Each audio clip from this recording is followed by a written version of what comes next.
York Revolution is on Sports Radio 98.9 FM and 1350 WOYK. Onto the track, it is gone! It's gone! Revs Baseball is brought to you by WellSpan Sports Medicine, PeoplesBank, Shipley Energy, Heritage Lawn and Landscape Care, Maple Donuts, Harvey's Rental, Flying Feet, Kochman Kunkel Insurance Group, Broadway Transmission, Dasher Investment Services, Smith Wealth Advisory Group, Royal Manchester Golf Links, Dutch Apple Dinner Theater, York County Bar Association, Lidl, CBD Supply MD York, Crunch Fitness, Columbia Gas, York County Solid Waste Authority, PSECU, and by the Pennsylvania Lottery. Deep left center, it is gone! Swing and a miss, he struck him out! Base hit! Revs win! Now, with the call of today's game, here's the voice of the York Revolution, Daryl Henry. Good evening, everyone, from PeoplesBank Park here in downtown York. Welcome to game number 117 of York Revolution Baseball and home game number 60 here tonight. It is Fan Appreciation Night as the Revs close the regular season portion of their home schedule, hosting the Charleston Dirty Birds. Hi again, everybody. Daryl Henry alongside Ray Jensen. Welcome to Revs Baseball here on a pleasant, cloudy, early October evening. More October baseball, more playoff implications for the Revs, who enter play tonight in the midst of a now season-best 5-game winning streak, 8 in a row here at home. They are aiming for a third consecutive home series sweep tonight and a perfect home stand to finish the 2021 regular season. 8 straight at home, tied for the third longest home streak in franchise history. It is the longest since 2015. And Ray, what a time for it. This team has the people of York believing in it. They are 29-27 here in the second half, a magic number of 5, and the wins the last few nights got them into first, and the last 2 nights kept them a half game up in first place. That's where they are entering play today. Yeah, quite the time to get hot indeed, Daryl, and still a lot to be decided in this North Division. There's now just a 3-team race as Lancaster officially eliminated after they lost to Long Island last night, but a lot to be decided. So it will be really coming down to this final weekend in Long Island, Daryl, but for now the Revs can help themselves a whole lot by sweeping the Dirty Birds here tonight. And they sure can, and it's a Charleston team that came in as the hottest in the league, and they are still 35-21, 3.5 up in the South. Their magic number tonight is 1, and that is because they hold the tiebreaker over High Point, who has fallen on hard times, and the Rockers' backs are certainly against the wall, at least from the division standpoint, and Charleston could celebrate even if they don't win here at PeoplesBank Park tonight. But for the Revs, Ray, all of these games, they are almost must-wins. They're not truly, but, I mean, for all intents and purposes, Southern Maryland, they've won the last 2 nights. Last night, a blowout win over High Point. And the Revs, who enter play tonight, 1 game up on Long Island and a number of 4 to eliminate the Ducks, but just half a game up on Southern Maryland. The problem is the Blue Crabs have the tiebreaker. They've got 1 game in hand. So York could win every game the rest of the way and still not get in. You've got to have Southern Maryland lose a game at some point. Yeah, exactly. And they were not able to help out York last night because Daryl Thompson was on the mound, and they, of course, blew out the Rockers. Daryl Thompson, now the Atlantic League career leader in wins, strikeouts, and one of the more prolific pitchers in this league's history. But the Revs are sending to the mound tonight, Daryl, the pitcher who's just below Daryl Thompson, and he's been excellent. That's Austin Nicely. He can give the Revs a good chance to get a better say in this playoff picture. Yep, 9-8 with a 3.48 ERA, leads the league in wins among lefties. Tonight trying to become the league's 6th to 10 victories this season and the first lefty to do so. Right-hander Eric Sekula for Charleston. He does have 10 wins, 10-7 with a 4.31 ERA coming into this one. It may as well be postseason time. It certainly feels like it. Final home game of the regular season. There are no guarantees, but certainly hope that we'll be back here at PeoplesBank Park next Tuesday night for Game 2 of a North Division series. But the Revs still lots of work to do to get there, and that bid continues here tonight. We take a look at what's on tap, brought to you by Brewery Products and Bud Light, always on tap here at PeoplesBank Park. And coming up, we've got a detailed chat with Mark Mason dissecting every aspect of this pennant race and another big win last night and tonight's matchup as well. Last night, a 6-3 win for the Revs and a 4-run sixth inning. You had the hit by pitch of Wellington Dotel, certainly got him agitated. Did it truly spark the team? We'll get Mace's take on that. And also a great effort from Luis Sanchez again. The bullpen was phenomenal thereafter. So those topics and more to be discussed coming up. And our first pitch tonight is set for 6:30 here in downtown York. Playoff feel to it. Playoff weather here a week into October. And we'll have it for you right here on Sports Radio at 98.9 FM and 1350 WOYK.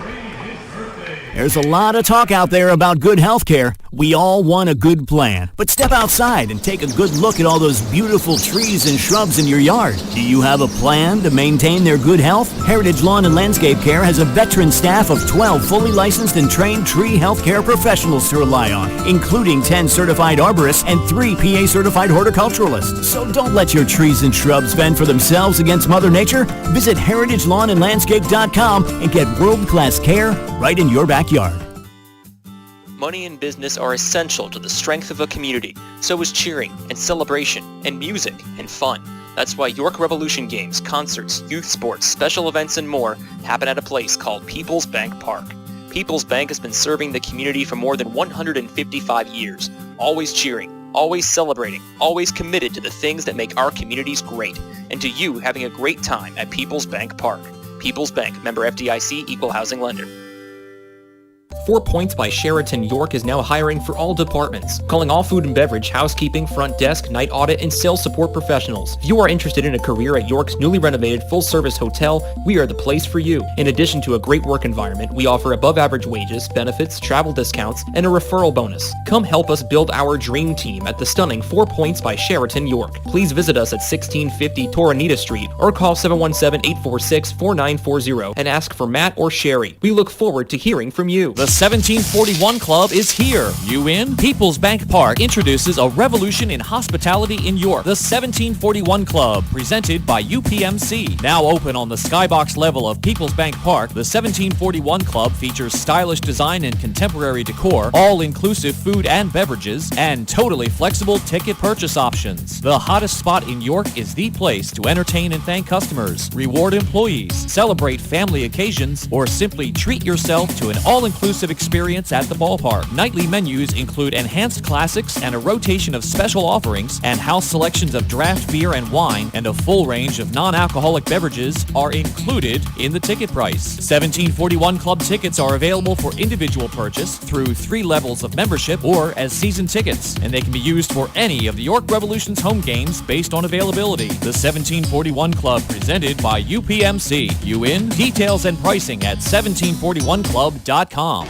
Catch the Revs all season on Sports Radio 98.9 FM and 1350 WOYK. First in York, first in sports.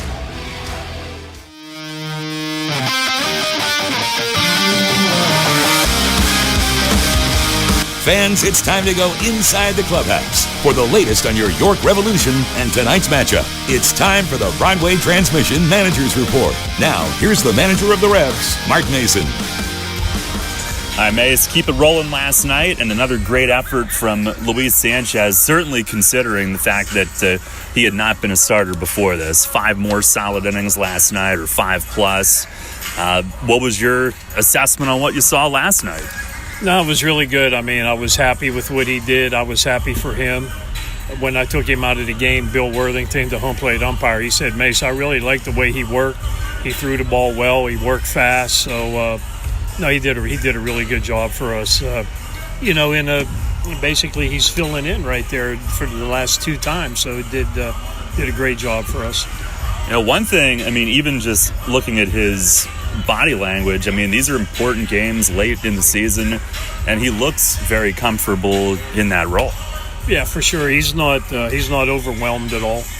I think he believes in his stuff that is good enough, and then it's just a question of just settle down and just one pitch at a time and just go from there. So, sometimes guys try to do too much. They try to overthrow, and then they kind of mess with their rhythm a little bit, and then that affects their mechanics. But he was pretty much right on point last night. He had a nice rhythm, consistent, and he threw a lot of strikes. Does he have enough pitches that we could be seeing a new role in his career blossoming here late this season? I think so. He has 3 pitches. They're all pretty good. I'm not sure that he has enough. That he has maybe enough off speed yet. Because when you're a reliever, you're pretty much everything's pretty firm. It's a hard fastball with usually a hard cutter or slider, maybe split or sinker. But basically you're throwing everything within that same range of velocity. But I think if he could pick up a nice little changeup or a slow breaking ball to go with all the hard stuff that he throws, I think he could be a starter.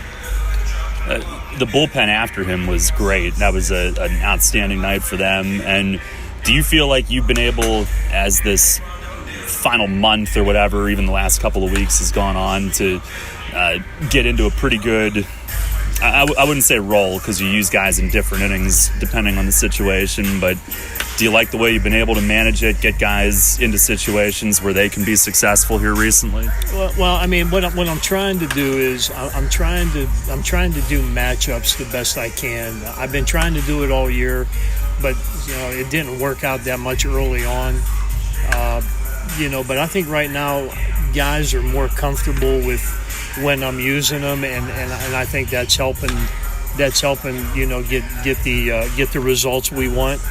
Early in the year, some guys I thought would be able to get out left-handed and right-handed hitters because they did that in the past, and then 18 months off is a long time, and everybody's older, and maybe your stuff isn't quite as sharp as it used to be. And, so maybe velocity isn't where it used to be either. So, it's just been a kind of a trial and error all year. Like we talked about many times, it's, we were into August and I was still trying to figure out what roles some of my guys had. Sometimes left-handers can't get a left-hander out, and that makes you scratch your head when they used to be able to do that. And sometimes your right-handers can't get out their right-handers, and on and on and on. So, right now, I'm looking at the body of work, and I'm saying, you know what, I'm comfortable using him in this situation, and then hopefully he can go out there and do it. Dotel with the hit by pitch. Guys get hit hard in a spot, they get angry. Is that what happened? Definitely. That was definitely what happened. He was pretty irate. His argument was that, hey, I stand way off the plate anyway, how can you hit me? I'm way off the plate, so he took that personally, and I just kind of took it as they want to go hard in, and it just kind of hit him. Fortunately, on the meaty part of the thumb area, not down by the hamate or anything like that. So, but he was upset for sure, and. And there's a lot of things at play, too. Look, guys don't want to get smacked in the wrist right now and then they're getting ready to go to winter ball, in the next couple weeks. So, I'm sure there was a lot of things going through his mind, but the first thing was like, hey, you're throwing way inside if you're hitting me as far as I am off the plate. So, but, cooler heads prevailed, and he's okay today, so that's a good sign. And, we didn't have any warnings. I think I'd have got really upset if there would have been warnings given out last night. But they didn't, and the umpires did a good job, I think, not giving any warnings out there. Did it spark your team? I think so. I know one thing. It sparked Dotel running bases, because when Gregorio hit the ball in right center, he scored from first base easily on that ball. And like Polo told me, he said, Mace, if I'd have tried to hold him up, he'd have kept running anyway. So he was flying around the bases. And, I do think, that gave us a little momentum, and then we kept scoring. We added on. I think we scored 4 runs that inning maybe, and so I think I think that did kind of fire the guys up a little bit, and and then you just never know how those things are going to, how they're going to translate across the team. But sometimes when you poke the bear, sometimes those things happen, and last night it was in our favor. Well, another thing that has stood out of late, certainly on this homestand, like you've got to use Lenine behind the plate now on a everyday basis with Castro banged up. He's been great. He had a big hit last night. A guy like Gregorio has been red hot on this critical final homestand. And these are guys that you brought in middle of the year, not part of your star-studded nucleus coming into the year. But when you see guys like that are coming up and making such huge contributions, how's that make you feel as a manager? Well, I mean, it makes me feel good for the team, and it makes me feel good for the players that you mentioned. Look, it's been a long year. It's been a crazy year.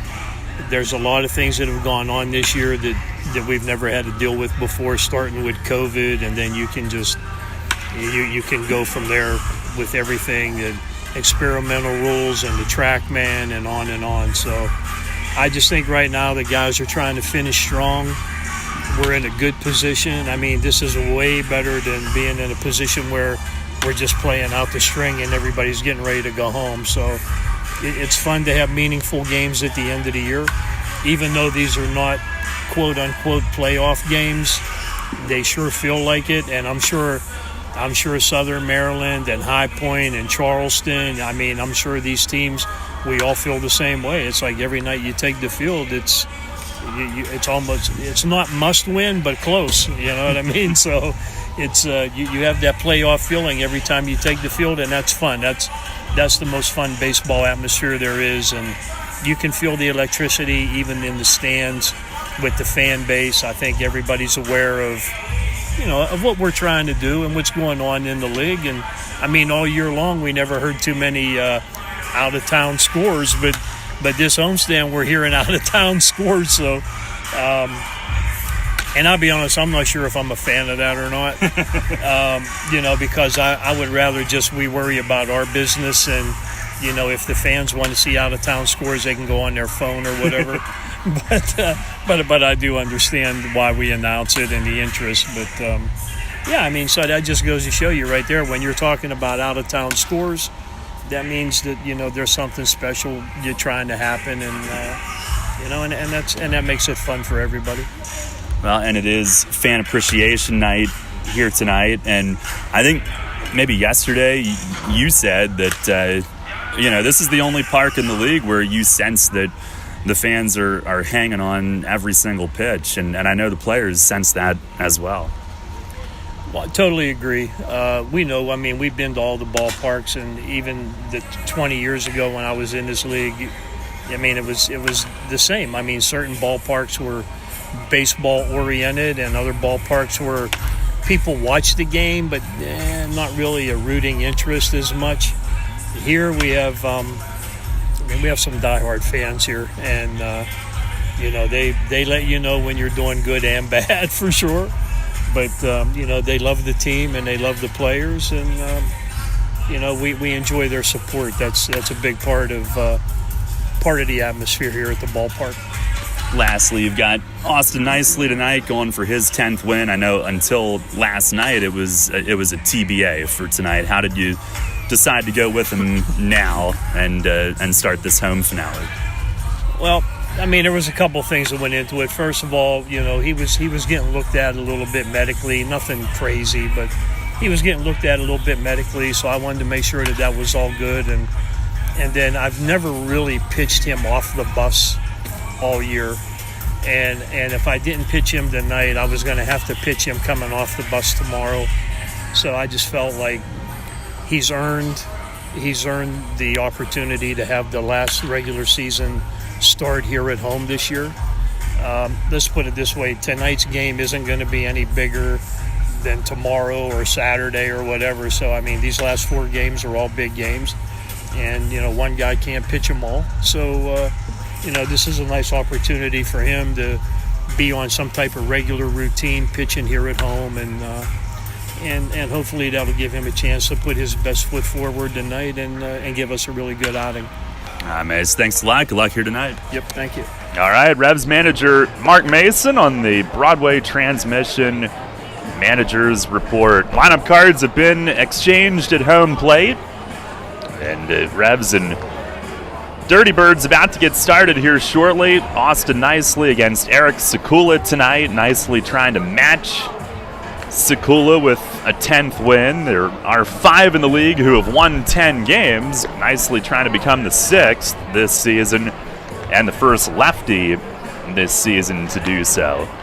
And obviously we will keep you updated as the night goes on. Scores elsewhere brought to you by Heritage Lawn and Landscape Care. Southern Maryland hosting High Point tonight. Colton Mahoney goes for the Blue Crabs. Tommy Lawrence, a 10-game winner, goes for High Point tonight. So with any luck, the Revs can get some help from elsewhere this evening. Lancaster hosting Long Island with Ben Teller going up against Anderson De Leon at Clipper Magazine Stadium, and keep you updated on that one as well. One thing that we mentioned, Southern Maryland, they've got that extra game in hand, but that is a doubleheader, and it's tough to sweep doubleheaders. They are hosting Lexington this weekend, and they do have that extra game. So with them holding the tiebreaker, in theory, the Revs could win out and still not get in if Southern Maryland wins out. But the one thing about it is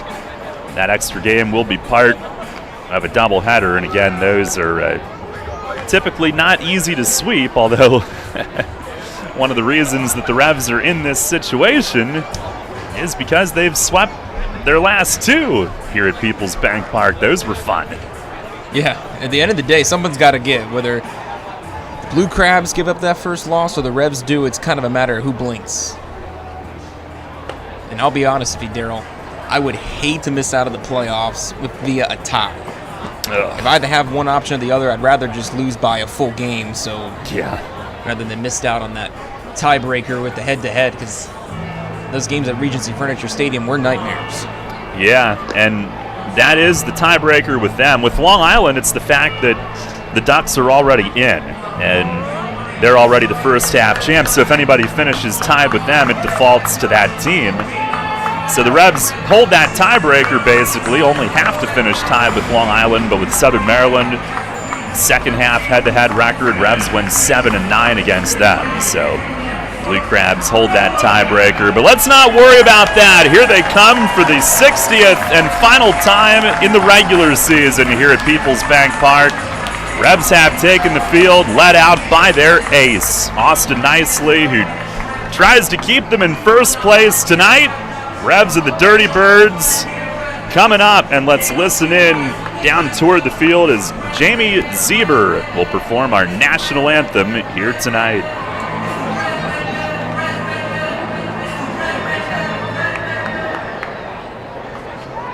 Fans, please rise if you are able. Remove all headwear. Welcome, Jamie Zieber, the performance of our national anthem, presented by Ameritrade Federal Credit Union. Oh, say, can you see by the dawn's early light what so proudly we hailed at the twilight's last gleaming, whose broad stripes and bright stars through the perilous fight, o'er the ramparts we watch, were so gallantly streaming, and the rockets red glare, the bombs bursting in air, gave proof through the night that our flag was still there. Oh, say does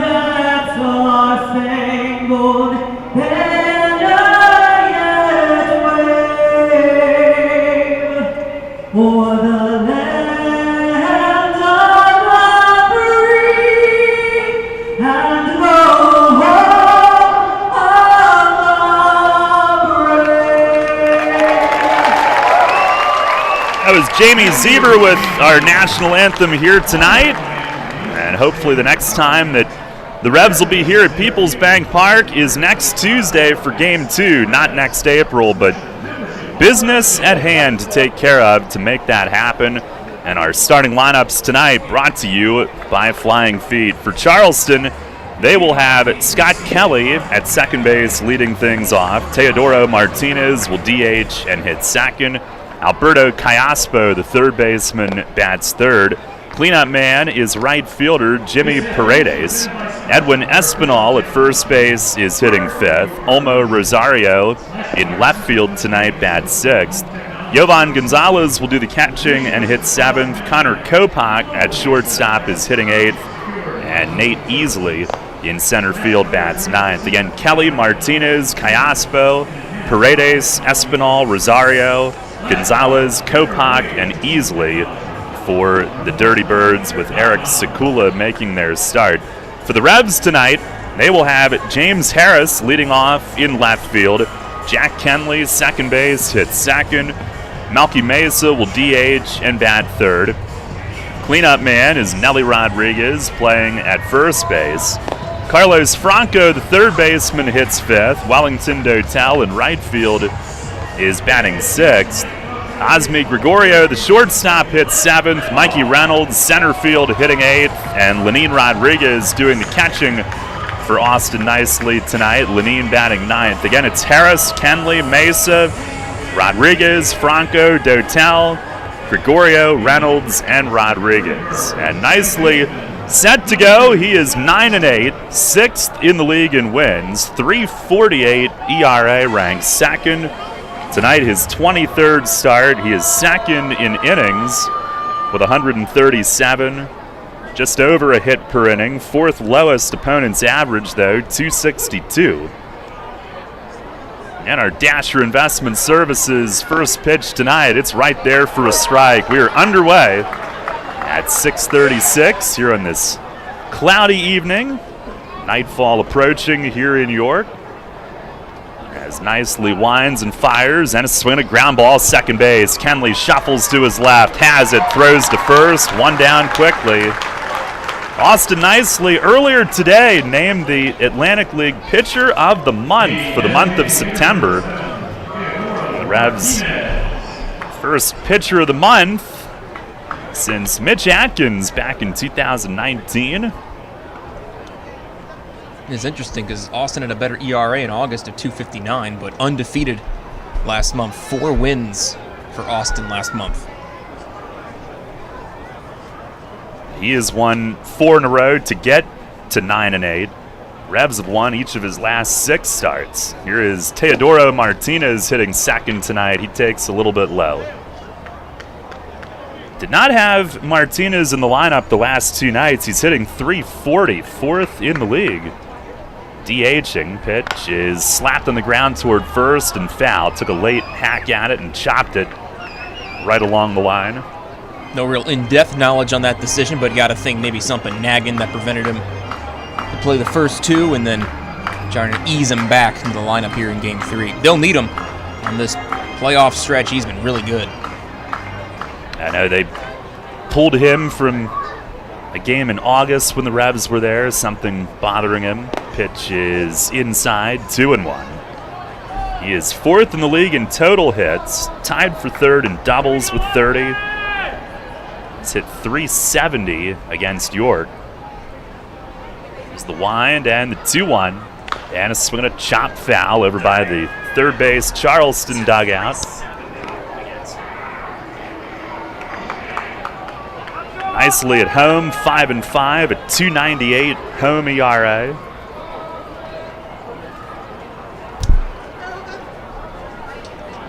And time asked for right as Nicely was ready. Revs are in the home whites tonight. Dirty Birds have switched to a snazzy new gold alternate jersey. The pitch, it is lined to third, right at Carlos Franco. Right there to squeeze it for out number 2.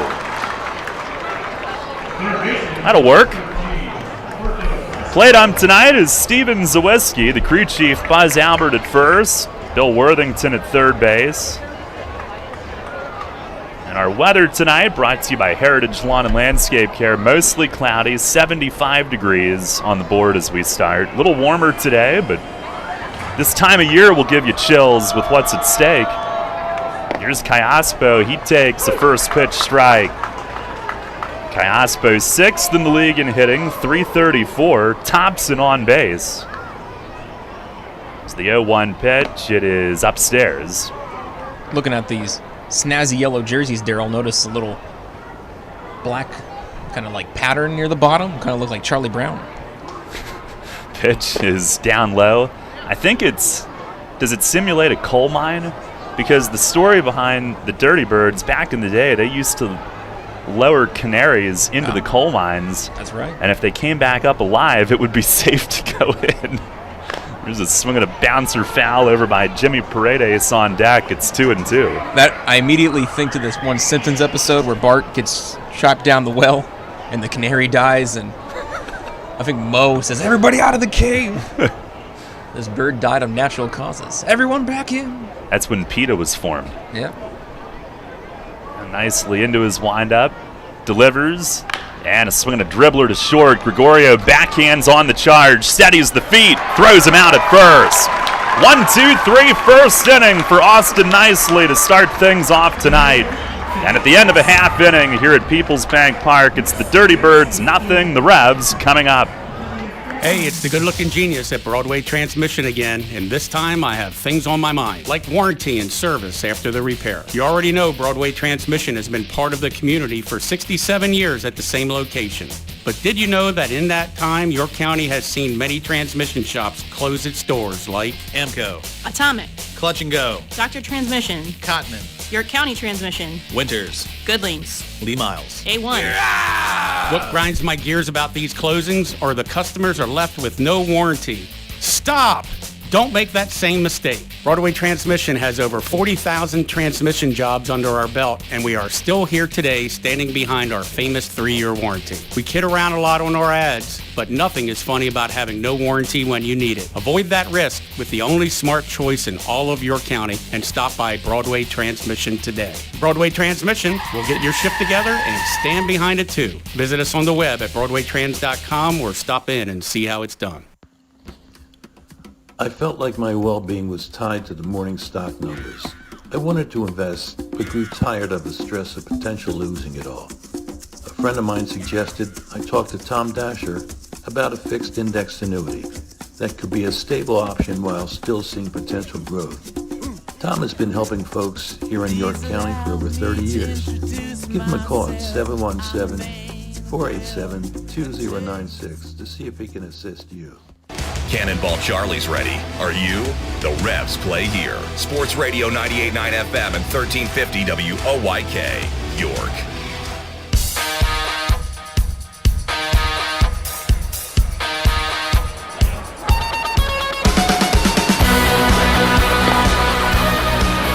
One, two, three, first inning for Austin Nicely. Revs come up against right-hander Eric Sekula, who's 10-7, tied for 4th in the league in wins.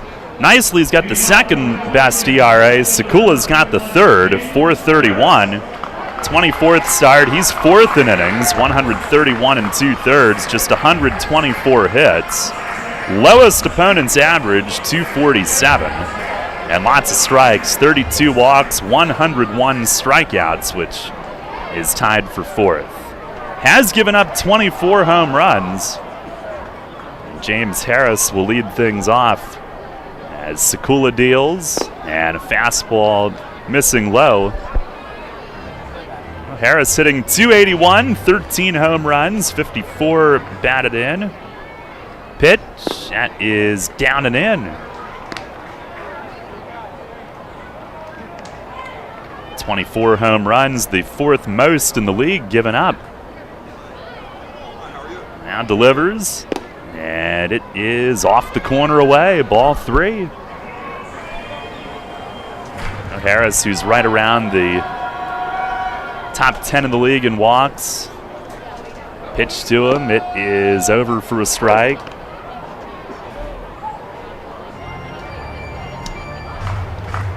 Kenley on deck. He is in the top 10 in walks. Sekula the wind, the pitch, and it cuts off the corner away. It's a leadoff walk for James Harris to start the offense tonight. Sekula at home, 5-3 with a 3.61 ERA. On the road, 5-4 with a 5.04. But he did make a spectacular start in York earlier this year. 6 innings, 1 unearned run. Here's Jack Kenley. Revs facing Sekula for just the second time. First pitch to Jack is a called strike. Up and toward the outer half. 85 on the gun. Kenley hitting .290, 11 home runs, 54 batted in.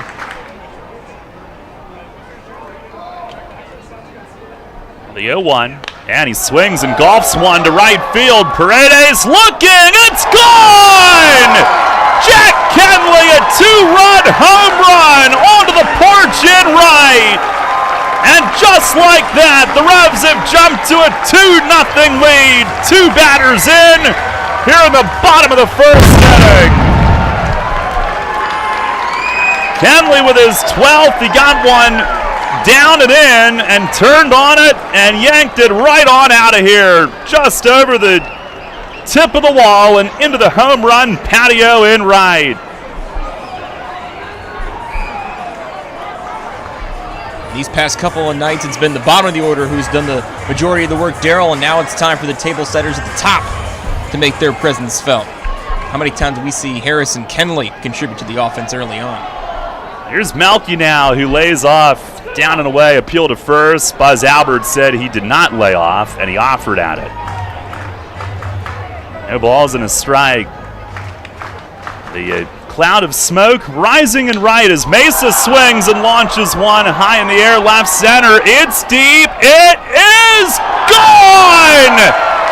Back-to-back home runs, and Melky hits one out of here into the playground in left center. He didn't even think he got it. He fired his bat down in disgust. But it's gone. His 18th. And the Revs lead it 3-0. 3 batters in. The 4th back-to-back stretch of home runs for York this year, and coincidentally, the last 2 to do it, Kenley and Melky, back in Lancaster in September. He either thought he got under it or got it off the end of the bat. He was disgusted with himself. And about the time he was rounding first, his mood had to have improved. What a start tonight. It's 3-0, 3 batters in. Nothing to boost the mood like a home run. Here's Nelly Rodriguez, who looks at one down and away. I know one thing we've never had here. See if we can tee that baby up. If Nelly can get a hold of one. Easily in center, he went to the wall padding and tried to scale it. But out it went. Pitch to Nelly, that is down low. 2 balls and no strikes. What a start. 3-0, and the cloud of smoke combining over right field as Nelly swings and misses on a slider. Back to Mesa, it's the 58th home run of his Revs career. One more will tie Chris Nowak for 3rd on the all-time list. 2-1 to Nelly, a check swing, bounced foul off to the right of home plate, 2-2. Revs 3rd in the league in home runs, numbers 153 and 154.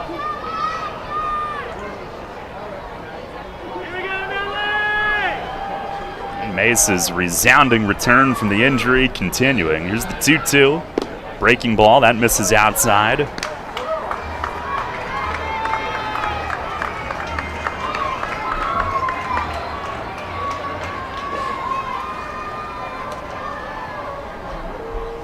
Now the wind and the 3-2. And a swing and a fly ball right field. Paredes is under it, and he is there and makes the play. I think Nelly just missed.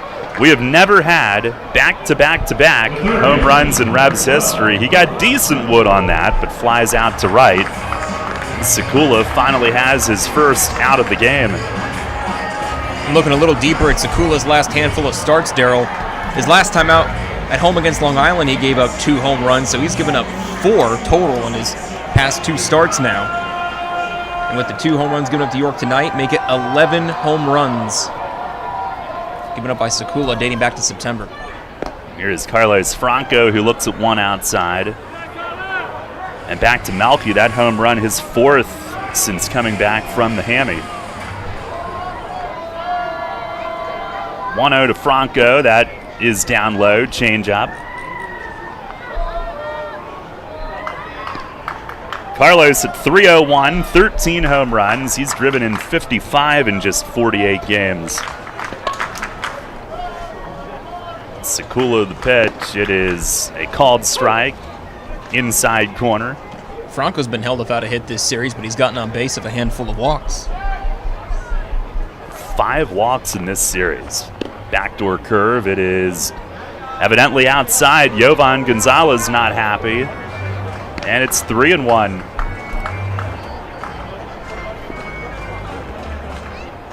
Three 0 the lead here in the first inning tonight. Sekula with the pitch. And this one does clip the outside corner. Backdoor slider. 3-2. Trying to work quickly. And delivers. And it is down low, and Franco's on the walk. The second walk of this first inning.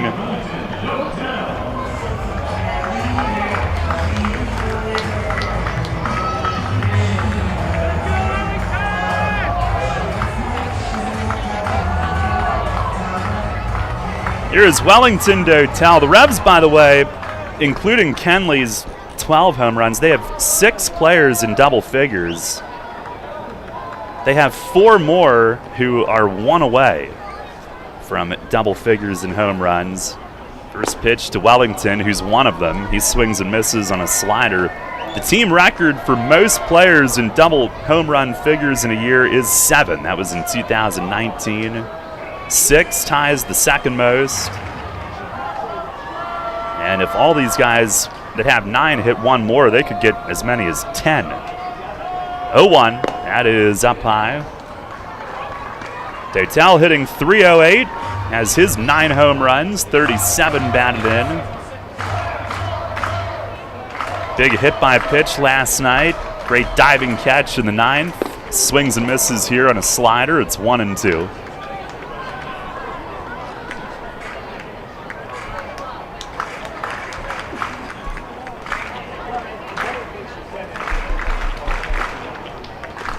Sekula, 25th pitch of the inning coming up.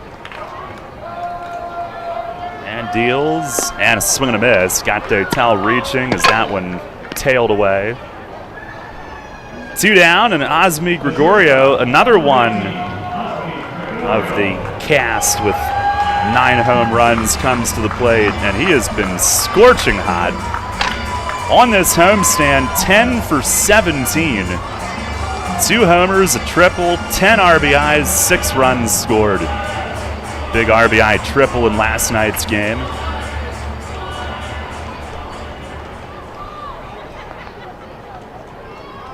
His average back up, well over 300, 310. And first pitch to him, that's just down and away. Sekula, just 5'10", not a big guy, 32 years old. But strong West Virginia ties. Gonzalez upset not getting that pitch again. Went to Marshall, was first team All-Conference USA. Blue Jays took him in the 36th round, 2011. He's from Chico, California. As the next one misses outside, 2-0. In fact, his dad, the dean of the College of Business at Marshall, about 45, 50 minutes away in Huntington, West Virginia. Pitch is inside on Gregorio, ball 3.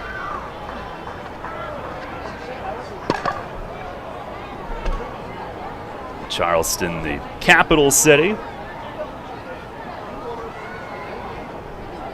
Sekula deals, and it just missed low. Gregorio walks, the third walk of the inning for Sekula, who had walked just 32 in over 130 innings coming in. And that'll make it first and second as the inning continues for Mikey Reynolds, the 8th hitter of this first inning. Revs working on a 3-0 lead, trying to add to it. And Sekula's only walked more than 3 batters once there. All that happened back in July, start against the Ducks on the 14th in Long Island. Here's Mikey, who will try to take advantage, hitting at 339. First pitch, he watches all the way. It's over for a strike. That fastball at 87. Reynolds 6 for 13 with men in scoring position with York. Had a big double last night. 0-1, and he swings, chops one to third. One big hop to Kayaspo coming up. He'll glove and take it to the bag for the force. But the Revs score 3 in the first inning. Back-to-back home runs from Kenley and Mesa. Those were the 2 hits. 2 runners left, and we go to the second inning. What a start for the Revs tonight. Out on top early, it's 3-0. Runners know the challenge. It's not the uncompromising weather. It's not the pounding repetition. It's not knowing how to dig deep as you start the climb of that last hill. For runners, the challenge is the discipline to keep running. Flying feet. Casual runners, amateur runners, hardcore runners, no matter what level runner you are, Flying Feet Sports Shoes is with you every step of the way. Flying Feet has become the leader in athletic footwear and properly fitting the feet of runners throughout Central PA. Flying Feet has become the leader in athletic footwear, properly fitting the feet of runners throughout Central PA. And that holds true whether you're training or racing on roads, tracks, or trails. For those searching for that discipline, Flying Feet provides the latest shoe innovations, the accessories and equipment, and the inspiration to keep on running. Greg Baum and his staff have the knowledge and the true understanding of what running is all about. As one local runner put it, Flying Feet is family, and all runners are welcome. Flying Feet. Flying Feet Sports Shoes, 1511 Melrose Avenue, York, just off exit 18 of I-83. Sports injury? Walk into WellSpan Urgent Orthopedics for immediate care. No appointment is ever needed. Our orthopedic and sports medicine specialists are here to treat you. Visit wellspan.org/urgent orthopedics today for hours at our York and Hanover locations. Get the latest on the Orioles with the Baltimore Baseball Show, hosted by Dan Connolly. Mondays at 6 on Sports Radio 98.9 FM and 1350 WOYK.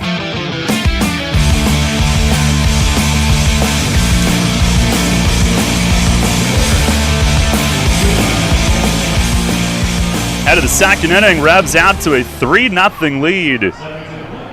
Here to start the home finale tonight, and not just that, but a very important ball game once again.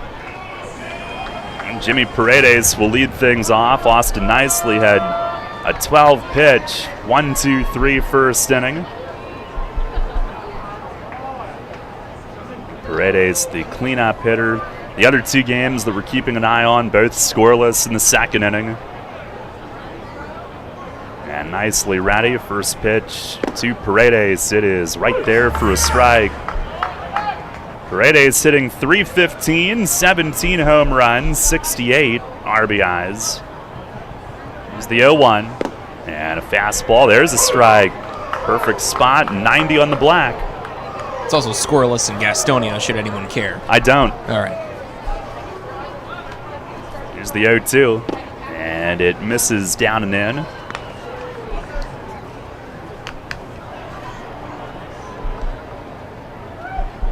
Now the wind and the pitch, and a swing and a miss. Change up away. Paredes down on strikes, nicely with his first punch out of the night. Sent down his first 4 of the game.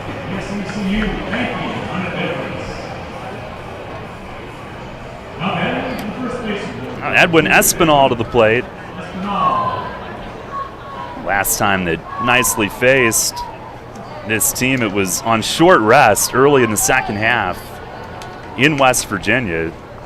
Had a rough Sunday afternoon, and Espinal was the main culprit. First pitch here is over for a strike. Espinal that day, 4 for 4, 2 doubles, a home run, drove in 6. Against Nicely, was 3 for 3 with 2 doubles and 4 ribbies, and he swings here and grounds one under Austin's glove and up the middle. That'll find center field. Base hit. He is a 1-out base runner, the Dirty Birds' first base runner of the night. Now batting, number 10, Rosario. If it weren't for Daniel Fields' 7 RBIs against York earlier this season, that would have been the opponent high against the Revs of 6 RBIs for Espinal back in Charleston. Now here is Olmo Rosario, who's hitting .315, 7 home runs. 4 for 6 with a home run in this series. This Nicely delivers, and that looked good but was called low. You can always tell when the catcher goes to throw it back and pump fakes on it.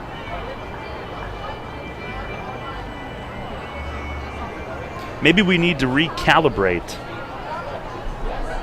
It's the 1-0, and that misses high, or defrag, whatever we have to do to it. Just shouting computer lingo out there. Yeah. Hard drive. Restart the router. Wait, is it plugged in? All right, first you have to plug it in. Now make sure it's on. Here's the 2-0, and that's over for a strike. It's that switch that says on.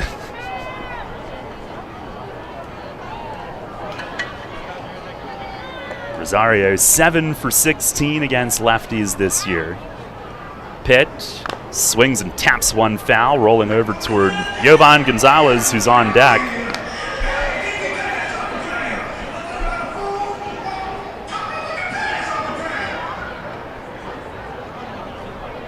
Revs a 3-0 lead.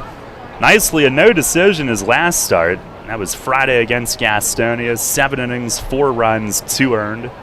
Revs won at 8-7. Pitch is grounded to short. Sharply right to Osme. Flips to Kenley. Plenty of time to turn it.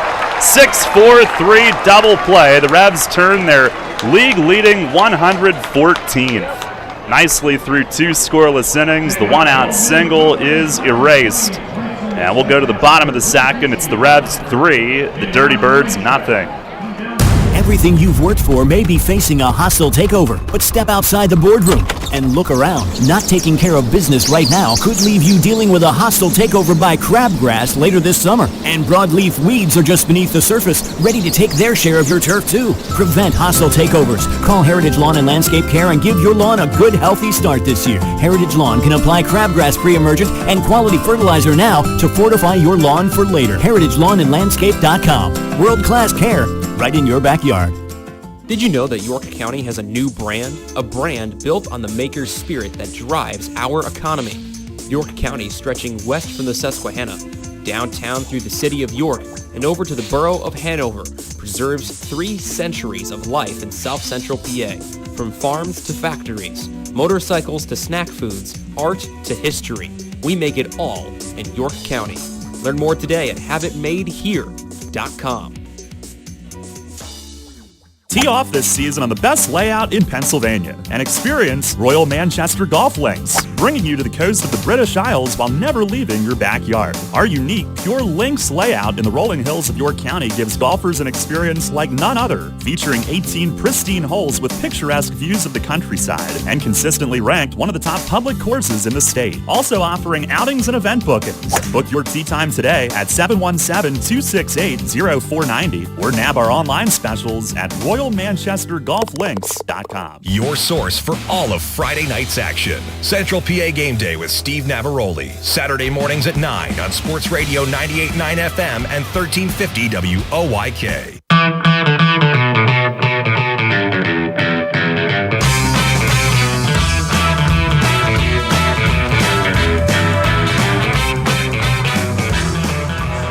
Sarah Ever drives the Mitsubishi off the field. We'll start the bottom of the second inning.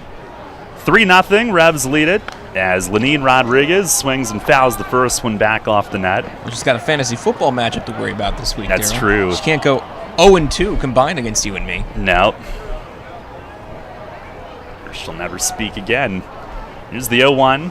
And a swing and a line drive, left field. Rosario coming in. He'll run it down. Lenine is out. Put a pretty good swing on it, but Sekula's got his first out. By the way, first stalemate broken in the other games of the night to watch. High Point has taken a 1-0 lead in the top of the second. All right.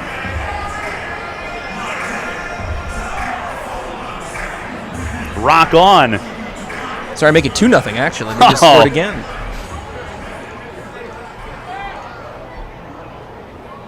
Give me another update, Ray.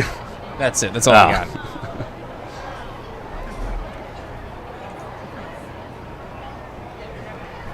Here's James Harris back at the top as Sekula misses down and away, gets to the backstop. Harris walked, prompting that 3-run first inning burst.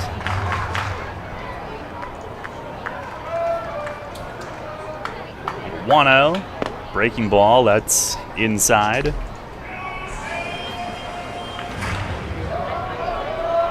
Sekula's West Virginia ties not just at Marshall. The family moved there, his dad working at Marshall as he misses inside 3-0.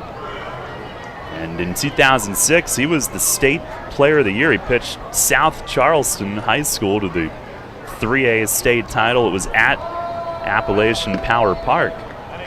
As he fires a strike, it's 3-1 now on Harris.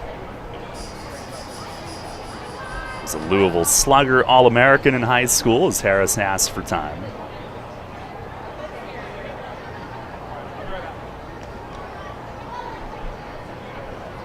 Winds and deals, and a swing, a bouncing ball to short, takes a clean hop to Kopak. He'll sling it across to first for the out, 2 away. Sekula in the Blue Jays system was a Florida State League All-Star, organizational All-Star. Last year he had planned to play in Italy, but obviously things went haywire across the globe. And during the offseason he worked in sales, was planning to head to a sales job in Texas. He had just gotten the job, was on his way there when Mark Minikazi called him, looking for local ties to play for the new team as Kenley takes a strike. And I don't know how the conversation went with the folks at the sales job as he misses inside, but I guess he turned around and came back to play. Kenley, the 2-run homer to right in the first inning. Outfield plays him to pull a little bit. Here's the 1-1, and that misses high and outside. Yeah, I guess not taking that sales job paid off. He's his new professional career high in innings pitched, 131 2/3 coming into tonight. Now deals, and that is over for a strike, 2-2. Enters tonight 18 away from his career high of strikeouts in the season at 119. Can you imagine he'll have more time in the playoffs to approach that number? Now fires, and a swing and a foul back off the net. Yeah, they have a really good chance of getting it. Magic number at 1 with 4 days to go. They go to Gastonia after this as Sekula dumps one in the dirt. Full count now on Kenley.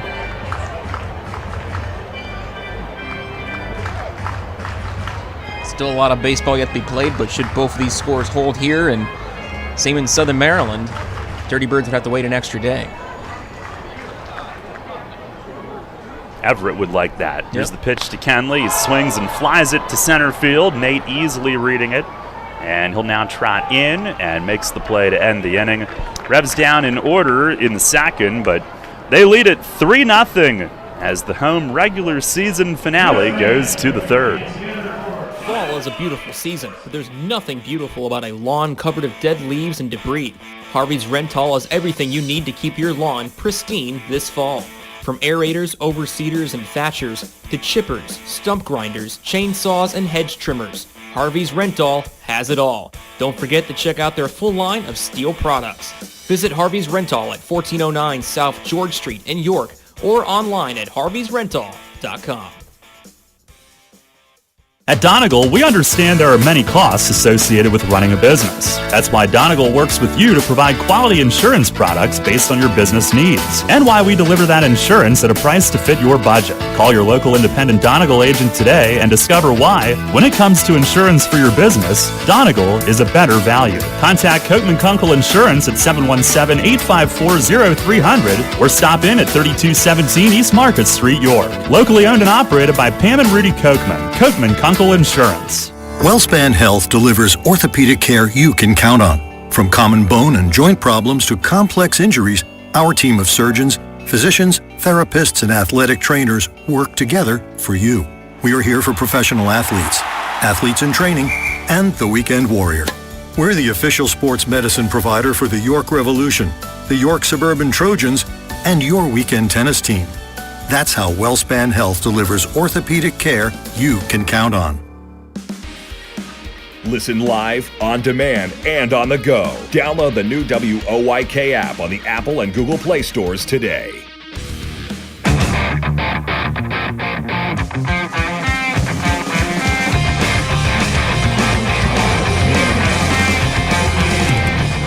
Head of the third inning, Rebs with a 3-0 lead. Our K-man, Jovan Gonzalez, leads things off. Nicely's first pitch of the inning, a swing and a ground ball toward the middle, and Osme dives, but it's on through.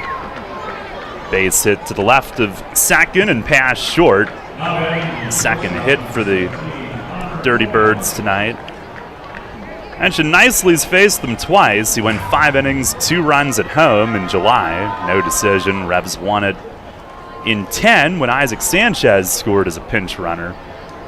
And then at West Virginia on a Sunday on short rest in early August, 3 1/3 innings, 5 runs, allowed 10 hits. That was actually maybe his roughest start of the year. And the first pitch to Kopak is fouled back to the net. So much like Duke earlier this year against Charleston, one good start and one not so good one. But obviously, a lot on the line tonight. You know, Nicely is going to be super focused. Kopak, a .218 hitter, 10 home runs. Pitch, that is high and outside.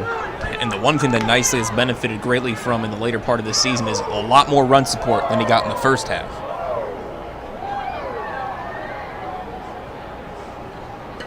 Yeah, he was 5-8 at one point. He never should have held a record like that, the way he pitched. As a changeup misses outside, 2-1. Now 9-8.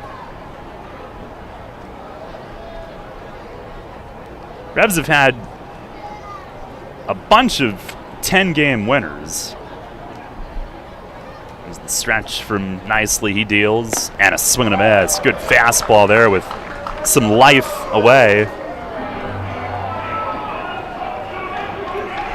As far as lefties,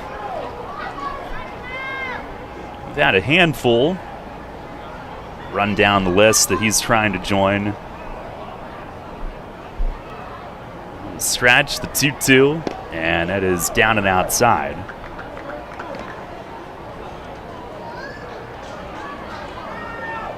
He is aiming for the 20th 10-win season by a pitcher in franchise history tonight.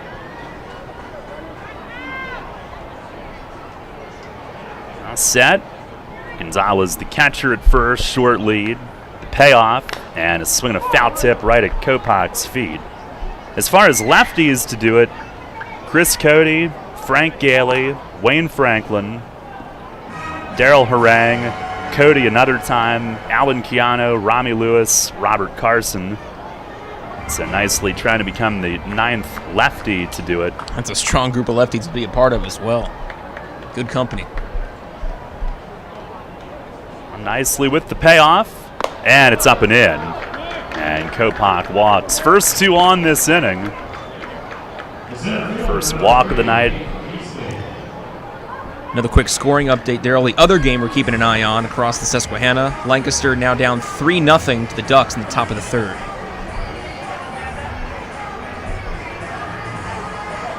Don't mean to bring you down, Bruce. Just thinking of how snarky I wish to be at the moment. It's still early. Hopefully that juggernaut Barnstormers team can make a run at it before the night's over. Here's Nate Easley, who shows bunt. Nicely misses low with it. Can we bribe them with ice cream? I mean, if there's a way to their hearts, that's definitely it for some influential people over there. And we'll give them some ice cream. They can give us the Fuddruckers. Oh, yeah. Even exchange. Yep. That is one thing I did not hate, actually, about maybe the only thing about going over there this season. For some, like our counterpart in Long Island, Mike Pollock, it's the highlight of his visit. Yeah. Here is Easley bunting. Gets this one down. Lenine up the third base line. Oh, no! He picks it up and he throws it into the Revs bullpen. Gonzalez scores. Kopach being sent. Kenley fires home. Lenine diving back for the tag. Can't get him. It's 3-2, and Easley goes all the way to third base on it. It's a bunt hit and a throwing error. It's 3-2, and the tying run at third with no outs. The bunt was absolutely perfect, and Lenine came out a few steps up the third base line. And with Easley running, I would need a replay to be sure, but he might have just wanted to hold it. He might have not had any chance to get him. It might have been close enough to at least make the effort, but he airmailed it. Almost hit some teammates on the fly in that Revs bullpen in right field. He's a little off balance, and Kenley trying to leap to save it. And yeah, looking at it, I don't think a good throw would have even been in time. But you're coming out up the line, you're not looking at first. You've got to take a shot, but here's Scott Kelly as nicely misses high with it.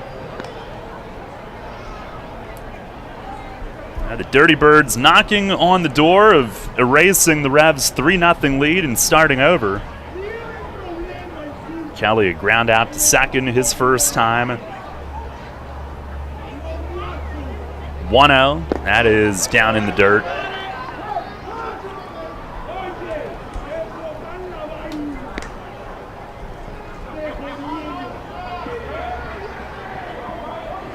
Nicely, he'll take a moment to regroup.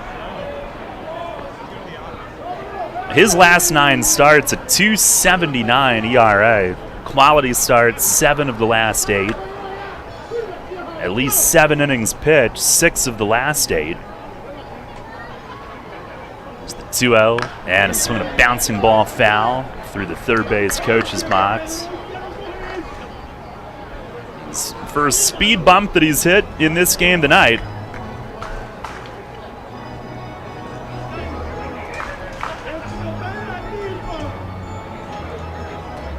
Single walk, and then officially a bunt single with throwing error attached to it.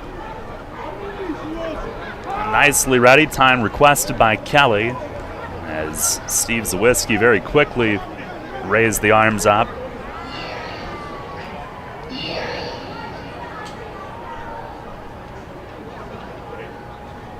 Revs, of course, no outs, infield back, so a ground ball would tie it and start us over. Here's the 2-1, and a swing and a pop-up, shallow right. Dotel is there, he's under it. Easily tags, not going to try it.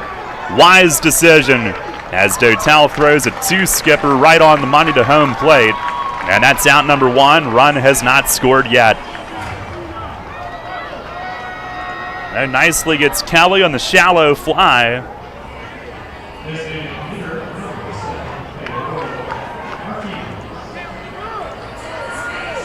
Now it'll be Teodoro Martinez, who lined out to third, his first at bat. Hit it hard, but right at Franco. If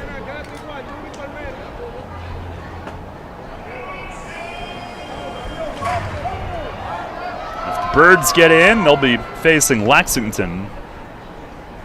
Nicely the pitch. It is outside.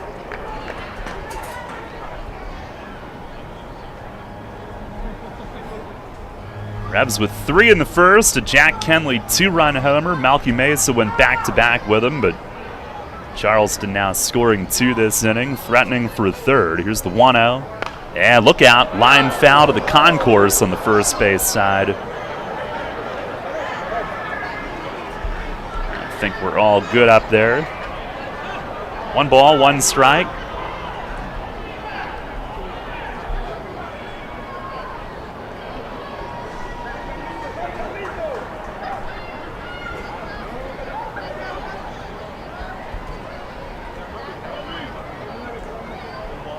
Now home, and that's down low. Fastball at 92.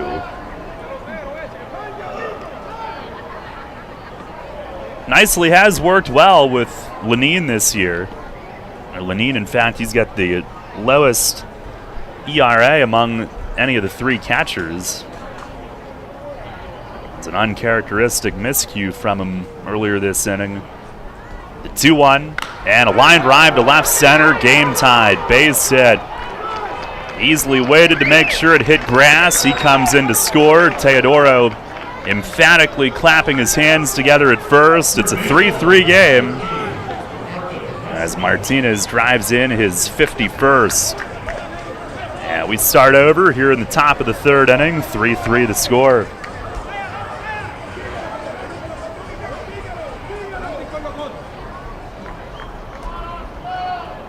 Here is Alberto Callaspo. Ground out to short his first time. Pitch from nicely is low, a changeup.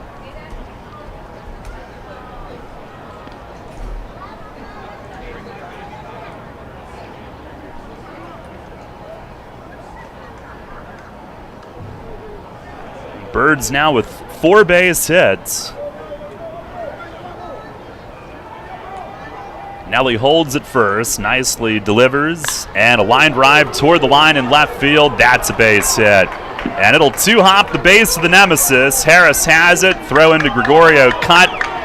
As Martinez makes it to third, Callaspo pulls into second with a double. Second and third, still only 1 out, and Mace will make a visit.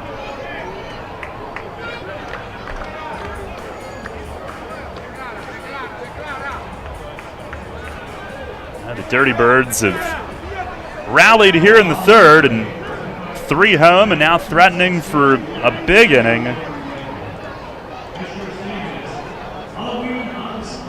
While we have a moment, our WellSpan Sports Medicine injury report. Carlos Castro day-to-day with that strain under his arm, extending on a dive on Sunday. And everybody else good to go.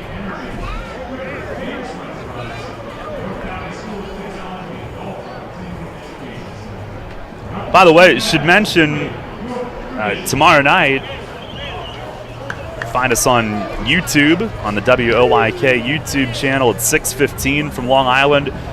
Ray, what's the deal with you and Andy tomorrow night? Tell us. Another large matchup in Division 1. Battle the undefeated Central York Panthers and Spring Grove Rockets in Spring Grove tomorrow night at 6:30.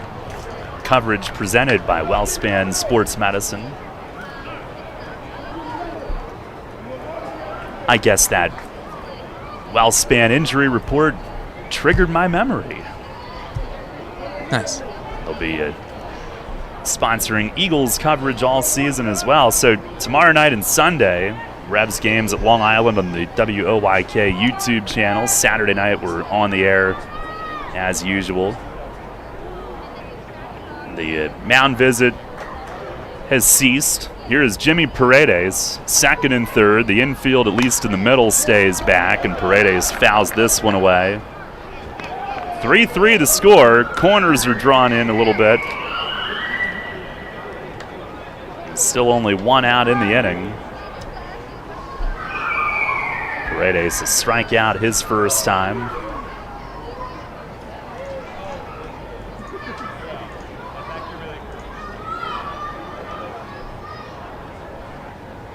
Nicely fires. Breaking ball, broken bat loop at short. Osme backs out. Into shallow left center. He's got it. He'll spin and stare Martinez to third. He throws it to Nicely at the mound.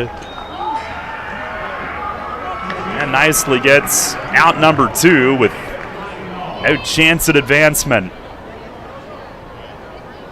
Big out against the cleanup hitter. Broke his bat.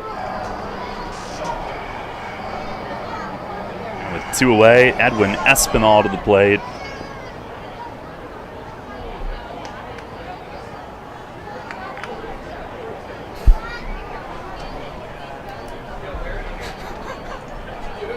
Espinal singled his first time up. There's the stretch from Nicely. Holds, fires, and in the dirt, Lenine fights to keep it in front. Nicely done. Oop, didn't try that. Nicely done. He's not done yet. He's still in the game, Daryl. I didn't try that. Of course. Espinal now 4 for his last 4 against Nicely. And he was the big problemo back in early August. In that last start that Austin made against them. Already with the 1-0 fastball, that's over for a strike.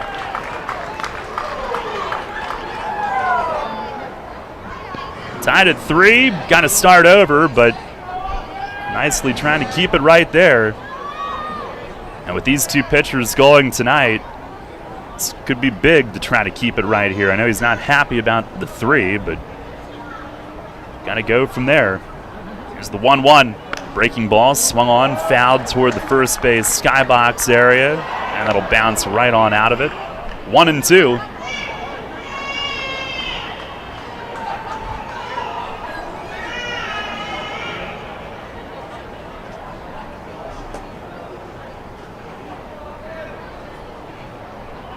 Having to work here in the third.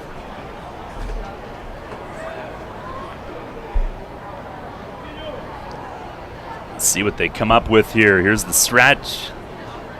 The 1-2, and a swing and a fly ball, right field. Dotel angling toward the line. He'll stop, wait, makes the one-hand grab. Nicely does indeed rebound to keep it tied. 3 runs score in the inning. They come on 4 hits. 1 error, 2 men left. We'll go to the bottom half of the third inning. We are tied 3-3. PeoplesBank is happy to sponsor the home of the York Revolution, PeoplesBank Park. PeoplesBank has been serving the community for more than 155 years, committed to helping their clients achieve their dreams and live confidently. That commitment continues at PeoplesBank Park, with Rebs games, concerts, events, youth sports, and much more. We're proud to partner with the York Revolution, and we look forward to seeing you at PeoplesBank Park. PeoplesBank, member FDIC, equal housing lender.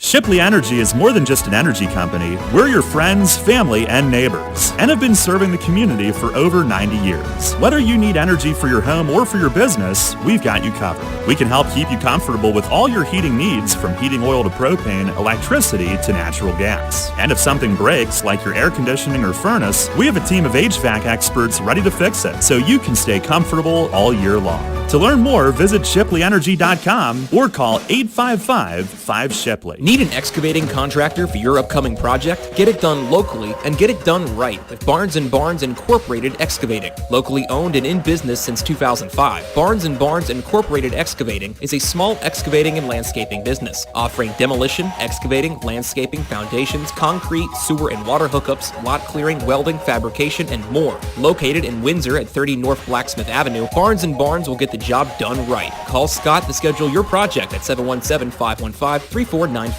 That's 515-3495. Or email him at barnesbarnesscottinc@gmail.com. That's barnesbarnesscottinc@gmail.com.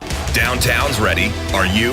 The Revs play here. Sports Radio 98.9 FM and 1350 WOYK, York.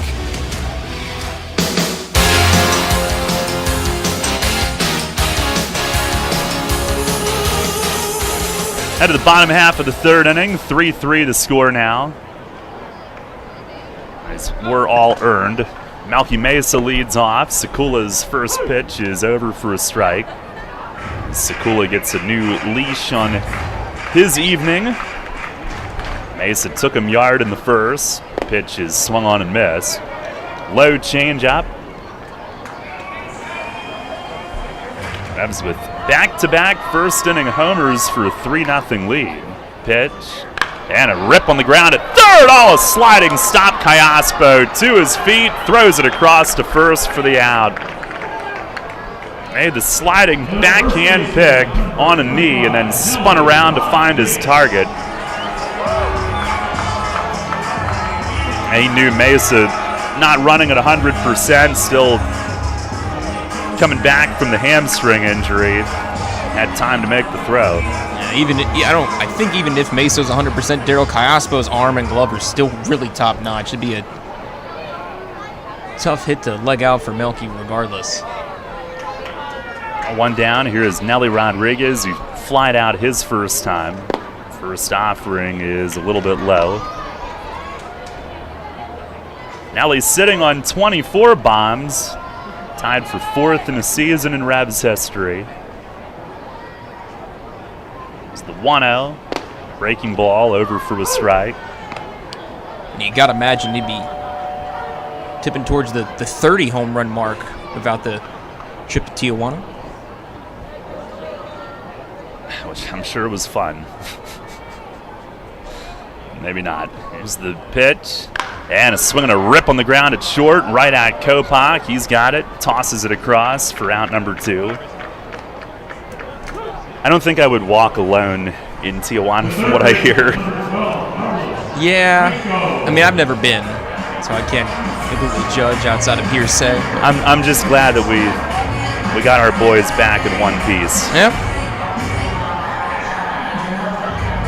Here's Carlos Franco, who walked his first time up. And also, if this was a 140-game season. True. Sekula into his windup, delivers, and a swing and a miss. Franco let it fly, but was dealt a first pitch breaking ball. I'm sure some people around the league have no problem tabulating the numbers for a 140-game season.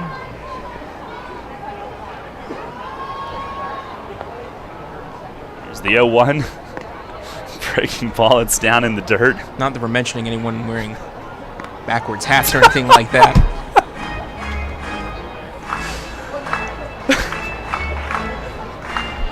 It's coming back. Check your mentions in a few minutes. Oh, I know. I say it with love. It's the 1-1, and it's down and away. Well, I can do the math. I think. We're about to find out. All right. He would have hit exactly 38.6 home runs. Exactly 38.62. Okay. In a 140-game season. That's Nelly. Who else you want to know? I'm good for now. Pitch to Franco is down low, curveball. Let's do his RBI total. You got his weighted on base average in there, too? 127. No, I don't know how to do that. Here's a swing and a bouncing ball to first. Espinal's got it. Couple hops. He'll lumber to the bag and beat Franco for the out. 1-2-3 third with 3 ground ball outs. Sekula's retired now 7 in a row since that early ruckus, and we are tied 3-3. Ray with the play-by-play as we go to the 4th.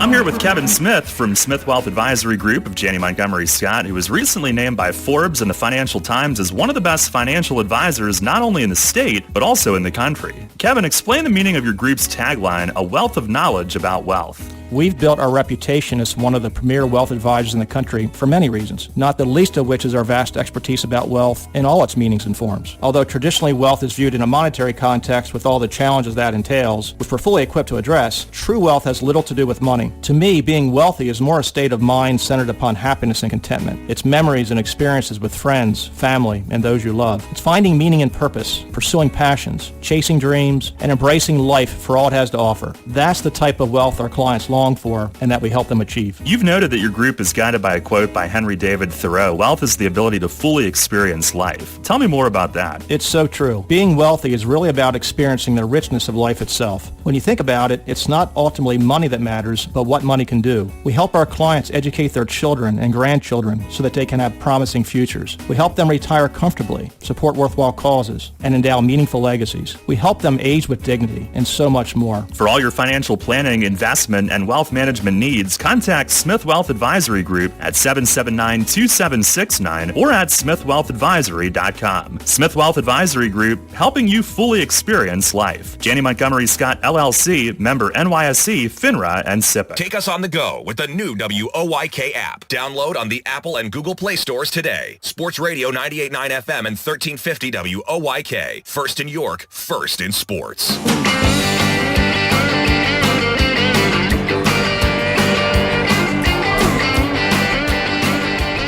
I'm getting older when I almost feel like I threw my arm out of its socket throwing out hats to the fans here on Fan Appreciation Night at PeoplesBank Park. On to the fourth here at the bank tonight. It's a tie game at 3-all. Austin nicely out for a fourth inning of work with his Almo Rosario to lead off the fourth. First pitch up and away for a ball, 1-0 the count. Be Rosario, Gonzalez, Kopak to face Austin here in the fourth. Nicely turns the 1-0, swung on and missed by Rosario. Pitch was drifting down near his feet, and he saw enough of it to try to swing at it. Whiffs for strike one, 1-1. Last time up, Rosario hit into an inning-ending 6-4-3 double play. Finished the second inning, pardon me. Here's the 1-1. That'll drift inside for a ball. It's 2-1.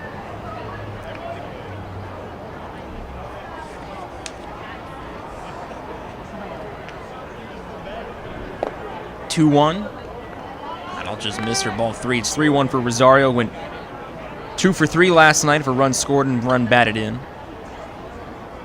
Leadoff home run in the 6th last night, 3-1. Swung on by Rosario, and he gets another leadoff hit in this series. A single to left field, and Rosario is on for the first time tonight. Base hit starts the Dirty Birds offense in the 4th. And the go-ahead run is on at first, and Rosario with no one out. One on, no one out for Jovan Gonzalez, who's already 1 for 1. Base hit up the middle to lead off the third an inning ago. Scored the first of 3 runs for Charleston in the third inning. 2 of them coming on an errant throw from Lenin Rodriguez. The other coming in an RBI base hit to tie the game from Teodoro Martinez. It's made it the 3-3 tie here in the 4th. But the go-ahead run on at first. Nicely's first pitch to Jovan Gonzalez. Just slightly misses for a ball. 1-0 the count. There have been a lot of near misses from not just Nicely, but Eric Sakula as well. Both guys trying to figure out what TrackMan's giving him tonight. Nicely ready at the waist. He looks back to Rosario, the 1-0. It's in there for a strike. It's the inside corner. It's 1-1. The Revs used the long ball to their advantage early on, going back-to-back in the first inning. A 2-run shot from Jack Kenley after a leadoff walk from James Harris. And then Melky Mesa went yard to left center on a fly ball he thought was going to be caught, but instead cleared the wall for a back-to-back sequence. Here's the 1-1. Up and away ball 2. 2-1 now for Gonzalez. So the 4th back-to-back sequence of home runs in the year for York, gave him a 3-0 lead, and then Charleston scored 3 in the third inning to make it a 3-all tie. Burger, please. Yes, Darryl. Got to get the food. Trying to deliver moss sticks as well. Meanwhile, 2-1, swung on and missed. Count even up at 2-2. A strike away from moss sticks for the 3rd straight night. Not that nothing's on the line there, you know. I want to seem smart to production room people. Nicely ready near the ear, now lowers to the waist. Look to Rosario at first, now lifts the leg, 2-2. Up and away ball 3, it's 3-2. Gonzalez will work the count full.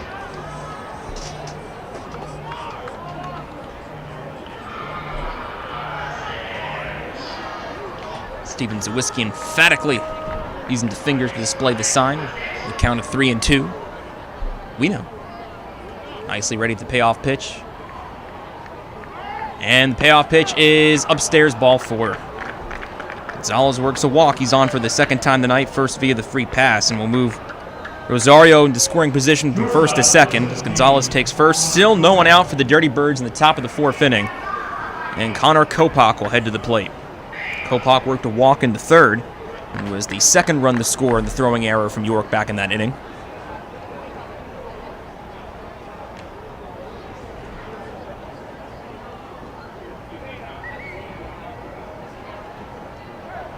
Shortstop for the Dirty Birds steps in, slightly open stance on the right side, facing the lefty nicely.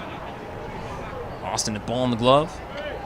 Go to Rosario at second. Now the first pitch. Kopak showing bunt, and he will bunt this one foul. Third base side. 0-1 to count. Start Kopak.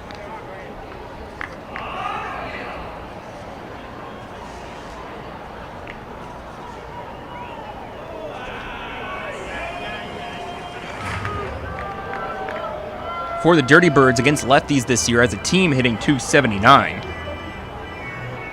Kopak has seen lefties pretty well, hitting over his average of .218 of a .281 average against left-handed pitchers.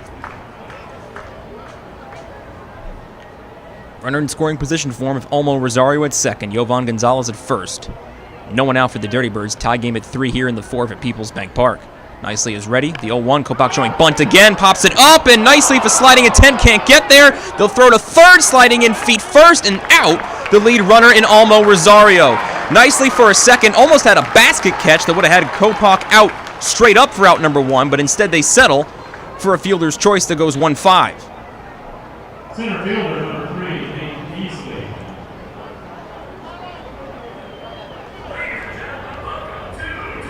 Still 2 runners on, but the lead runner out at third in Rosario. Gonzalez moves up to second, and Kopak will stand at first now.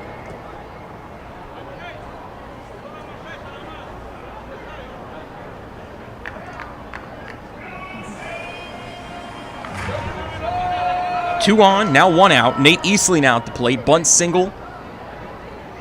Also leading it all the way to third on an error on the same play from York that scored the first 2 runs for Charleston.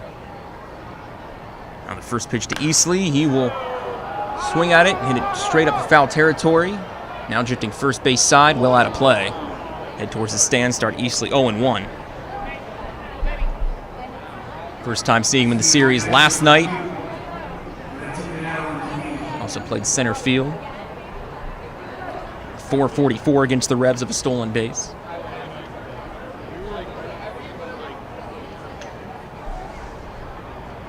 Wearing the high socks with the bright yellow Charleston jersey and the gray pants tonight. 0-1 the count after the first pitch. He fouled off first base side. Austin gets the signs from Lenine. Readies. Now fires the 0-1 after a look to second, and that pitch misses down and in for a ball. It's 1-1. It is scoreboard watching season. Scoring update brought to you by Heritage Lawn and Landscape Care. Looking around the Atlantic League, High Point now leads 7-0 in Waldorf tonight in the top of the 4th. They increased their lead by 4. Now 4-0 in Lancaster, Long Island leading 1-1. That scrapes the zone for a strike. It's 1-2 on Easley. Bottom of the 4th across the Susquehanna, the Clipper Magazine Stadium.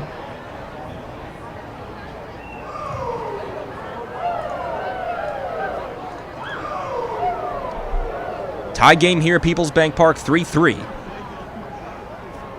One of 2 ideal scenarios for the Revs is currently happening, with Southern Maryland trailing to the Rockers. 1-2. Swung on by Easley, ground ball to Gregorio. It's short, it takes a weird hop off his chest, and it'll roll into center field, and this will give the Charleston Dirty Birds a lead.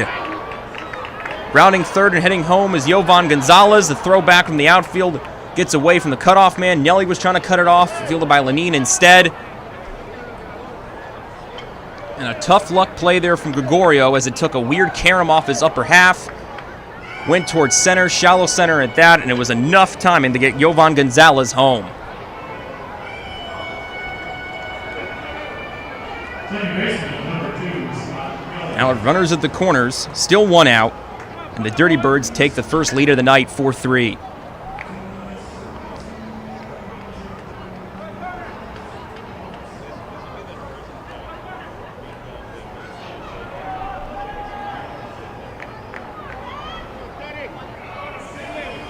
Back to the top of the order of Scott Kelly, runners at the corners and one out. Easily at first, Connor Kopak at third.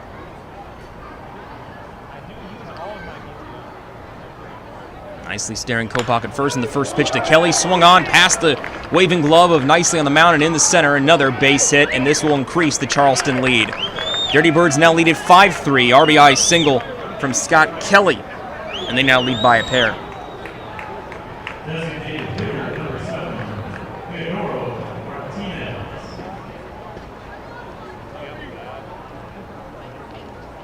The official ruling on the Kopak play, the Easley play, by the way, is an RBI fielder's choice.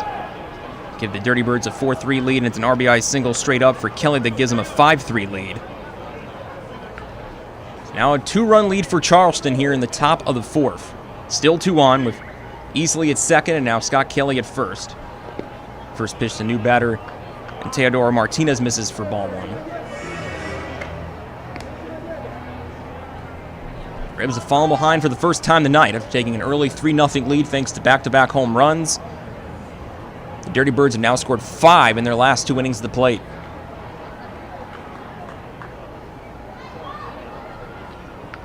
Martinez 1 for 2 with an RBI base hit to tie the game up back in the third. Lined out to Franco at third for his first time out in the first inning. The 1-0. Both runners going in the pitch. Lenine to snap throw to third and sliding in and out! On the bullet throw to Franco, Lenine throws a strike at third base. Easley out number 2. 1/2 of the double steal goes complete as Kelly reaches scoring position at second, but they get another lead runner out in this inning. Caught stealing goes 2-5. Easley out at third.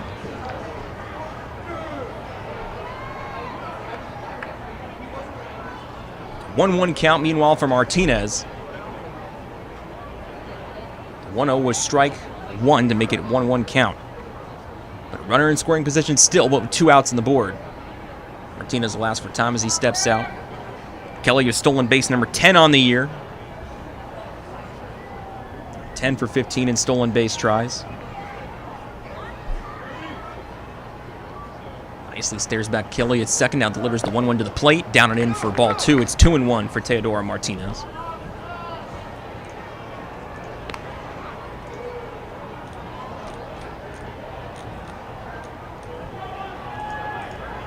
Martinez, who started his career in the Rangers system back in 2009, reached as high as AA Frisco for the Rangers. Also spending time in the New York Yankees system, reaching as high as High A for the Yanks. Nicely deals the 2-1, swung on by Martinez, sharp ground ball to third, backhanded grab by Franco, throw across the horn to Nelly is in time, and the side is retired. 5-3 on the putout for out number 3, but not until the Dirty Birds take a 2-run lead. RBI fielder's choice and an RBI base hit do the damage. 2-run lead for the Dirty Birds as we head to the bottom of the fourth.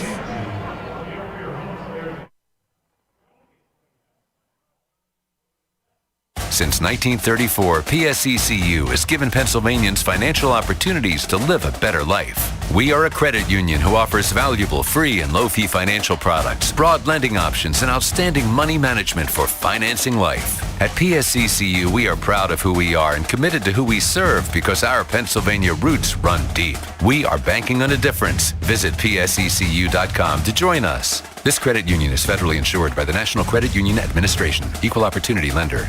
Hey Revs fans, now's your chance to win big with the Revs and Shipley Energy. This season, during every home game at PeoplesBank Park, it's the all-new Shipley Energy Grand Slam inning. Each game, one inning will be designated, and one name will be selected as the contestant. If the Revs hit a Grand Slam that inning, you could win $5,000. To enter, stop by Fan Services and fill out your form, or enter via the York Revolution app or YorkRevolution.com. Sign up today and win big with the Revs and Shipley Energy this season. Did you know that York County has a new brand? A brand built on the maker's spirit that drives our economy. York County, stretching west from the Susquehanna, downtown through the city of York and over to the borough of Hanover, preserves 3 centuries of life in South Central PA. From farms to factories, motorcycles to snack foods, art to history, we make it all in York County. Learn more today at haveitmadehere.com. Listen live, on demand, and on the go. Download the new WOYK app on the Apple and Google Play stores today.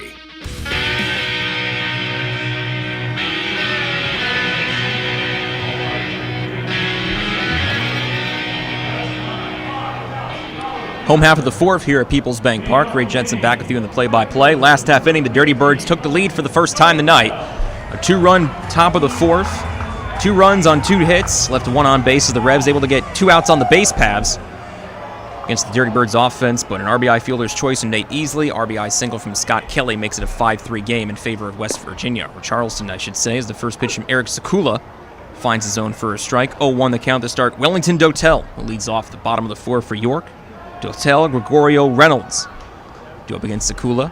0-1 swung on by Dotel, little number just in front of the plate. They call it fair. Dotel racing to the first base bag, and he's not able to beat the throw from Gonzalez to Espinal in time for out number 1. 2-3 on the putout for out number 1, 1 away. Base is empty for Osmi Gregorio. Osmi able to reach with 2 outs in the first on a walk, but was stranded at second to end the inning after a fielder's choice and Mikey Reynolds a batter later. Let's see if he can continue his hitting ways to the plate. He has been red hot on offense for the Revs so far here in the part of the second half. I mean, he didn't finish September on a great note, went 0 for 9 to end September before going on this 10 for 17 stretch heading into tonight. Still remains that way. No at-bat recorded after he worked a walk in the first. First pitch from Sekula. Breaking ball drops in for a strike. 0-1 to start Gregorio. He has been a crucial part of the Revs offense here in this homestand. Walk-off sac fly on Friday against Gastonia, the 0-1. Swung on a miss for strike 2, down in the count 0-2 to Sekula. And the walk-off sac fly wasn't his only contribution, of course, that Friday night. He crushed a 2-run home run to center field in the 4th.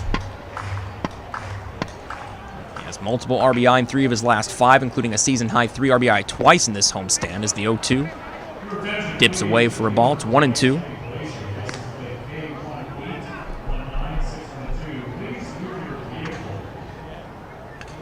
1-2 the count for Gregorio after the 0-2 missed.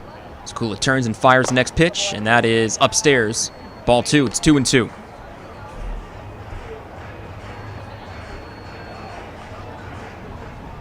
Sekula quickly ready. Both starters working at a rapid pace as the 2-2. Swung on by Gregorio. 2 bouncer to shortstop. Scooped up by Kopak. Long throw to first is just in time to beat the hustling Gregorio by a step. Quickly 2 away on 2 ground balls, and to the Mikey Reynolds to keep this frame alive for the Revs offense. Mikey 0 for 1 of an inning-ending fielder's choice in the first, but again, just like Gregorio, he has been a crucial part of the Revs offense on this homestand. Really, the bottom of the order has been crucial in this series against West Virginia.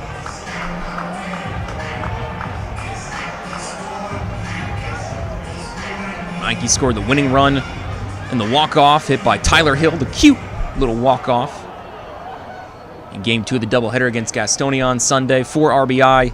Tuesday against Charleston with the go-ahead triple and a 3-run home run. Now, first pitch to the Checkers RBI guy in this battle. Finds his zone for a strike, 0-1.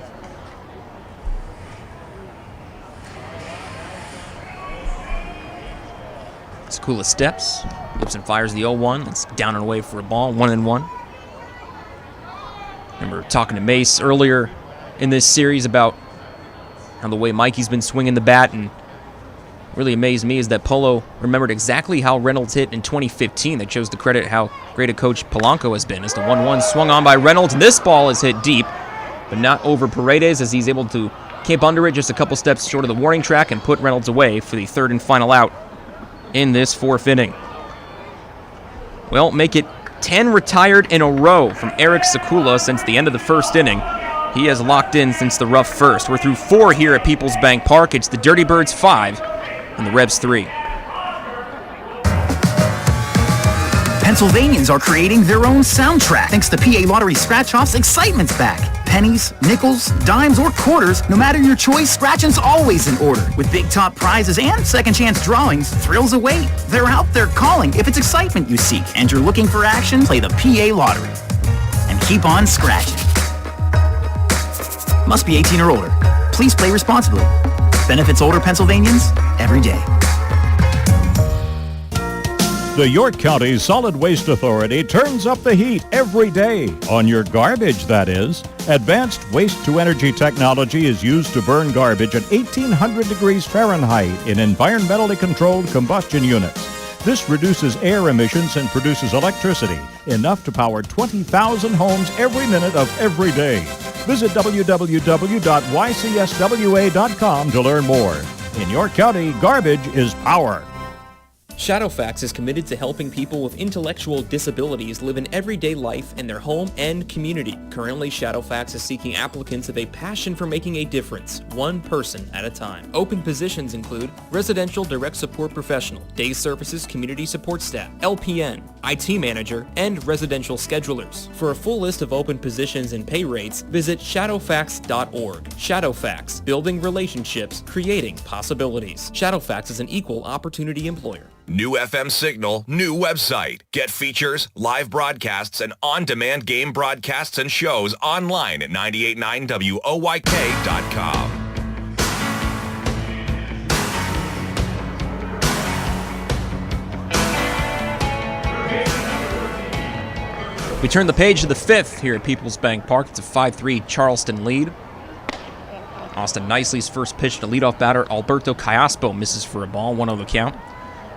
Revs offense put down an order in the bottom of the fourth as Eric Sekula, after a rough first inning, has retired his next 10. 1-0, finds his own first strike, it's 1-1, and dates back to the end of the first, and he retired Reynolds on a fielder's choice. It's been 9 retired since. 1-1, misses for ball 2, it's 2-1 on Callaspo. Callaspo 1 for 2, double on a ground out. Nicely readies the glove in front, finds the grip, lowers and turns, 2-1. Swung on by Callaspo, just got a piece of it near the end of the bat, but hits it a far away foul out of play first base side, 2-2. Sekula was hurt early by the walks, but then locked in to retire 10 in a row. Nicely ran into trouble in the third and fourth, looking to have a clean fifth as the 2-2 to Callaspo. Swung on and he pokes it again, foul, this time rolling towards the Revs bullpen mounds, and it's 2-2 again.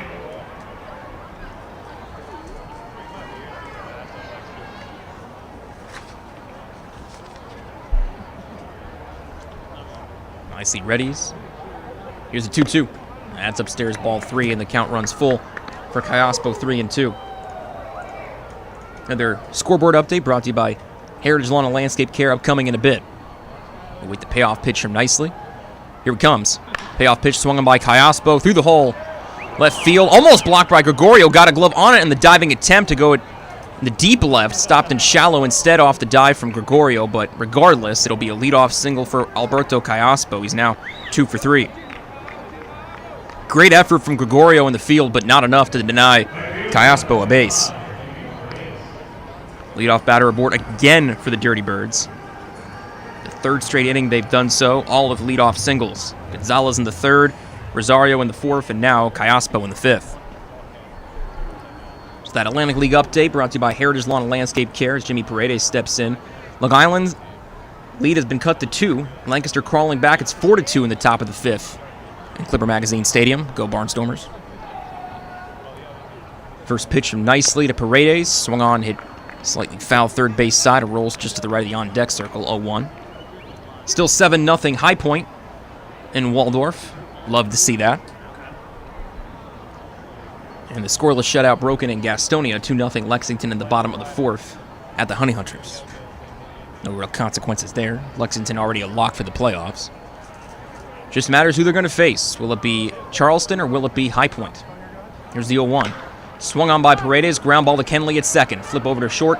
Gregorio covering in time, throw back to first, a little high, but Nelly hangs on. It's a double play.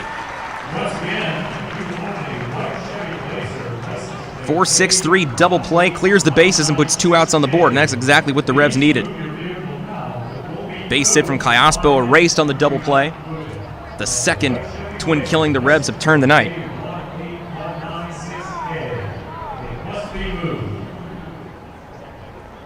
2 away now, bases empty for Edwin Espinal, which is exactly what it has to be for him, and he's able to drive in runs regardless. First pitch from Nicely. Catches the outer half on Espinal for a strike, 0-1. Of course, let off a frame last night with a home run, or 2 nights ago, as Olmo Rosario got a leadoff home run, I should say, a night ago. Here's the 0-1 to Espinal, as dips a little low for a ball. It's 1-1. Espinal, if a hit tonight, he's 1 for 2. Base hit back in the second. And he was cut down as part of an inning-ending 6-4-3 double play that inning. Fly out to right for the final out in the third his last time up.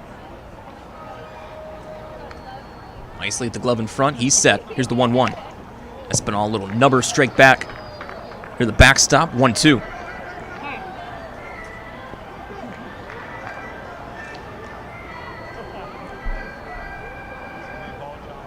Quick reprieve out of the box for Espinal. He's back into the open stance. Nicely as the signs from Lenine. Set up slightly outside, and they are not able to get the outside corner on Espinal. Ball 2, 2-2. 2 balls, 2 strikes, 2 outs, and it's a 2-run lead for Charleston. Revs looking to keep it that way and get us to the bottom of the 5th unscathed. Nicely's ready. Here's the 2-2. Swung on by Espinal, bouncer to short. Gregorio has it on a hop. Throw across to Nelly, routine and in time. 1-2-3 inning thanks to a 4-6-3 double play, and the Dirty Birds are kicked off the board for the first time since the second inning tonight. We head to the bottom of the 5th at PeoplesBank Park. It's still Charleston 5 and the Revs 3.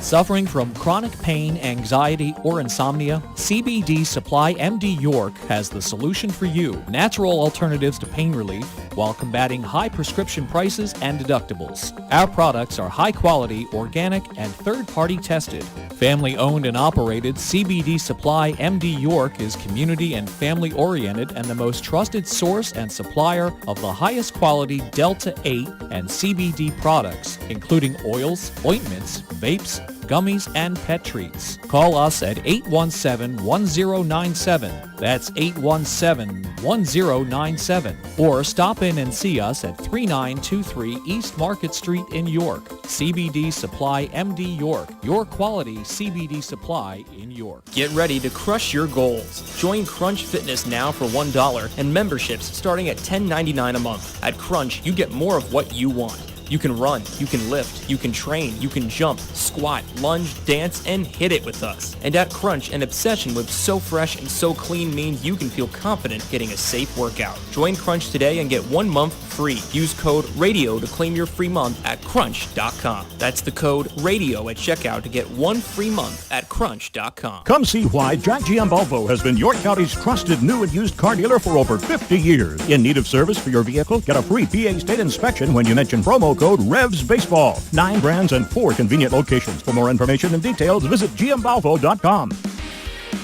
Listen live, on demand, and on the go. Download the new WOYK app on the Apple and Google Play stores today.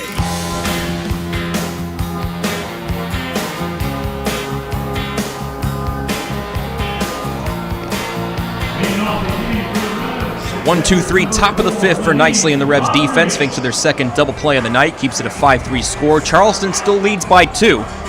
Let's see if the Revs bats can say about that as due up for the Revs offense in the bottom of the 5th against Eric Sakula.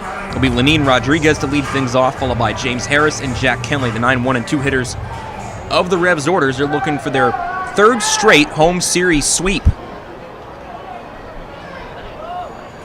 Lenine steps in from the right side as fellow righty Sakula.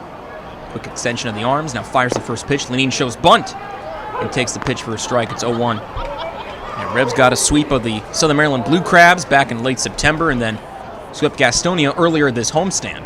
0-1. Dips and dirt and takes a high bounce over Gonzalez and towards the track behind. It's 1-1. Revs, of course, also looking for their first undefeated homestand of the year.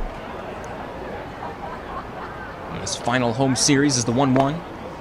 Tracks inside ball 2. It's 2-1 on Lenine, who went large last night. Crucial RBI double. Big 4-run sixth for the Revs offense against Charleston. Looking to go large again. Sakula, quick step, leg lift, 2-1. Down and away, ball 3, and Lenine of a green light and 3-1.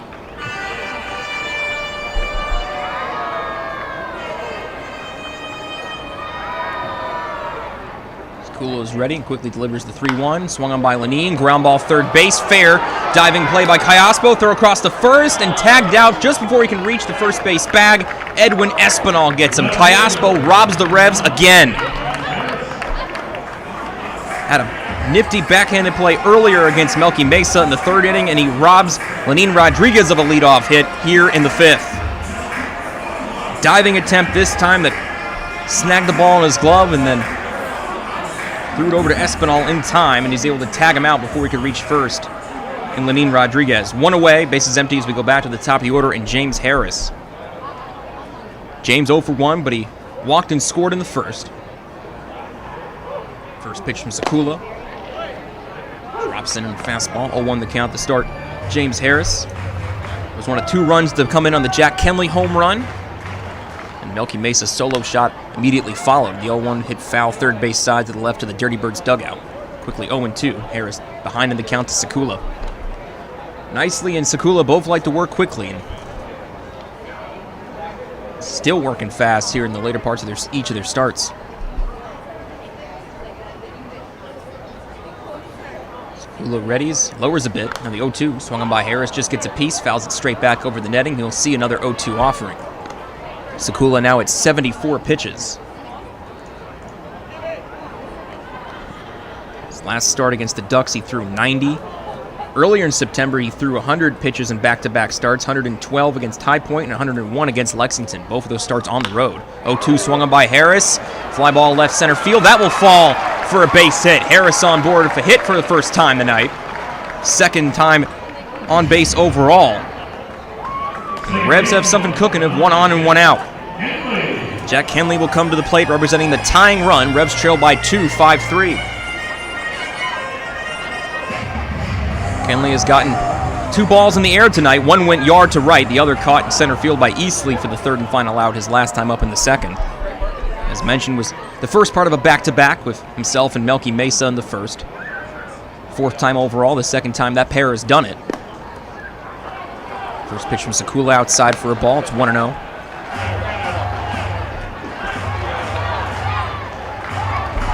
Quickly remind those listening in that after tonight's game, we'll have Thursday Night Football in progress.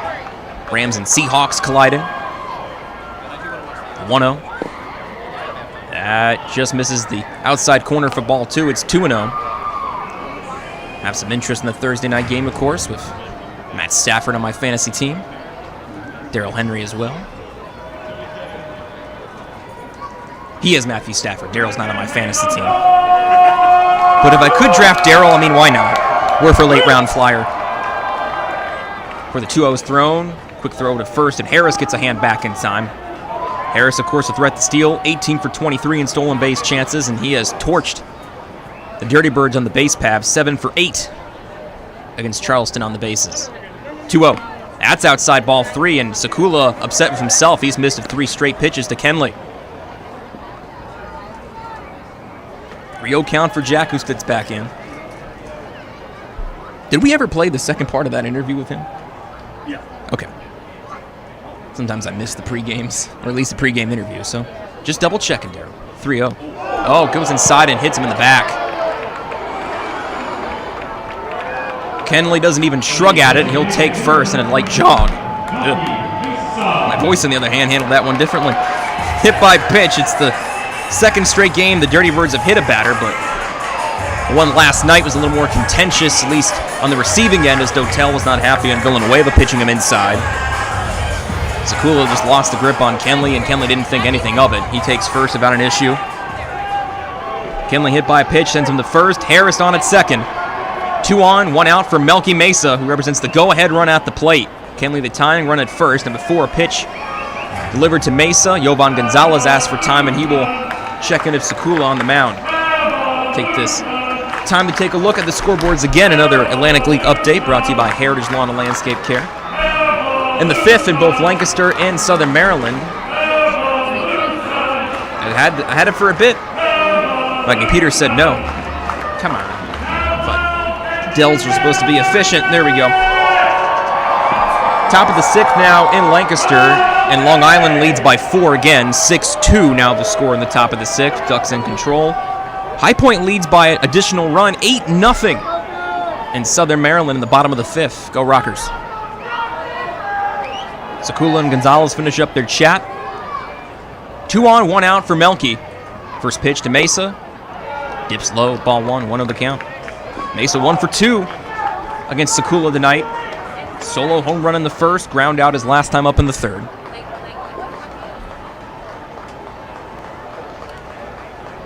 Revs had Isaac Sanchez warming up their bullpen earlier. Don't see really any activity now. 1-0, swung on by Melky.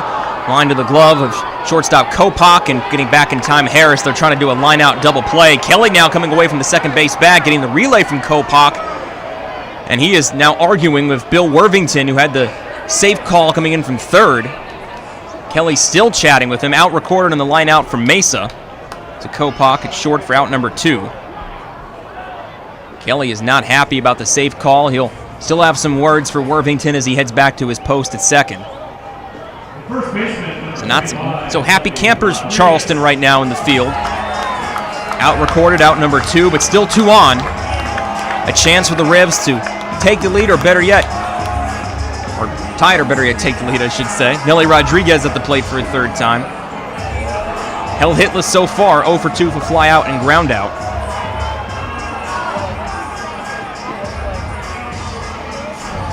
Sakula asked for a new baseball. Gonzalez a quick snap throw over. If you can feel the tension of the Dirty Birds, now they are not happy after that save call. It just seems everyone in the field's agitated. They think they should have been out of the inning. Tough luck. 2 on, 2 out. Trailing by 2.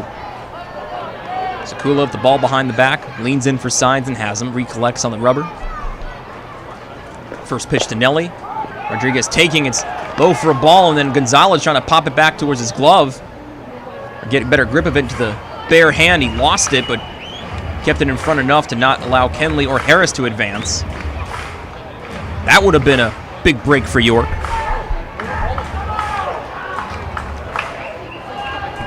Just a harmless ball 1-0 the count.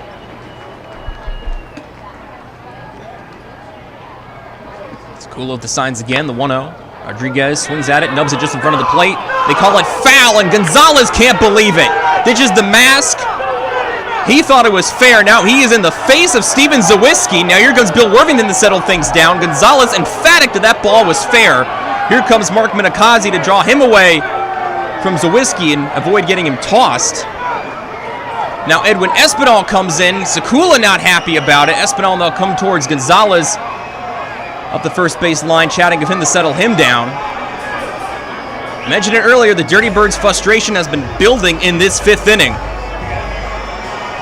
They wanted that line-out double play that goes 6-4, did not get the call at second as Harris was called safe. Melky was out number 2, and now what Gonzalez thought was a fair ball hit towards the front of the plate and rolling towards the mound, they call it foul at the last minute. Gonzalez thought it was fair, but it's just a foul ball for strike 1, 1-1.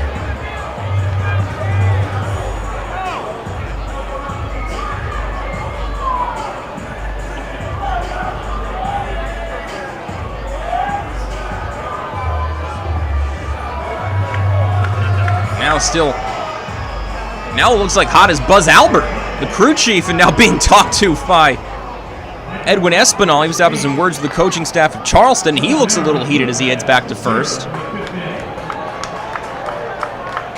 It's a different scene from last night when the Reds were the team with tempers flaring after the hit by pitch to Dotel, and now everything's gone crazy. Umpires are hot, and then Dirty Birds are hot after the called foul ball. Nelly's just chilling at the plate. Now we're all ready to get back in after the harsh words for each other. It's 1-1. Next pitch from Sakula. Nelly swings at it. Foul ball that Polo has to hop over. One hops into the stands. It's 1-2. Polo still light on his feet. 1 ball, 2 strikes for Nelly. Go ahead run at the plate is Rodriguez. Tying runs on at first. It's Jack Kenley. With 1 out. Harris singled to left to get him on first. Then Kenley was hit by a pitch of a 3-0 count from Sakula, and then he took first, and Melky lined out to Kopach at short for out number 2, and that's what got us here. The 1-2. Swung on and missed. Rodriguez down on strikes, and Gonzalez a little fist pump as the Dirty Birds get out of the bottom of the 5th unscathed. Head to the 6th inning here at PeoplesBank Park. It's still the Dirty Birds 5 and the Revs 3. Hey, psst. Yeah, you. You want to buy some low-priced groceries? Just follow me into this well-lit Lidl grocery store. Here at Lidl, we buy in bulk and cut down on costs wherever possible. Then we pass the savings on to you. Trust me, everything's done totally legit and above board. Nothing to be worried about. Yep, Lidl's pretty great. It's just your run-of-the-mill grocery store, except with way lower prices. Lidl. Suspiciously low-priced groceries. Planting a tree, putting in a mailbox, whatever your project, Columbia Gas reminds you to be safe and call 811 before you dig and know what's below. Safe digging is no accident. Call 811 at least 3 business days before you start your digging project, and your utility companies will come out to mark any underground lines near your work area. Calling 811 is free for Pennsylvania homeowners, and it's the law. For more information, visit ColumbiaGasPA.com. Facing a legal issue can be a frightening time. What's my course of action? How do I know who to call? Fortunately, the York County Bar Association makes it easy. Now, you only need to make 1 call to find the right lawyer for you. Call the York County Bar Association and let us help you find the right lawyer with our Attorney Connection Lawyer Referral Service. Just call 854-8755 or visit yorkbar.com. Don't hesitate in getting the help you need. Contact the York County Bar Association and let us help you find the right attorney at the right time. Listen live and on demand with the new WOYK app and online at 989WOYK.com.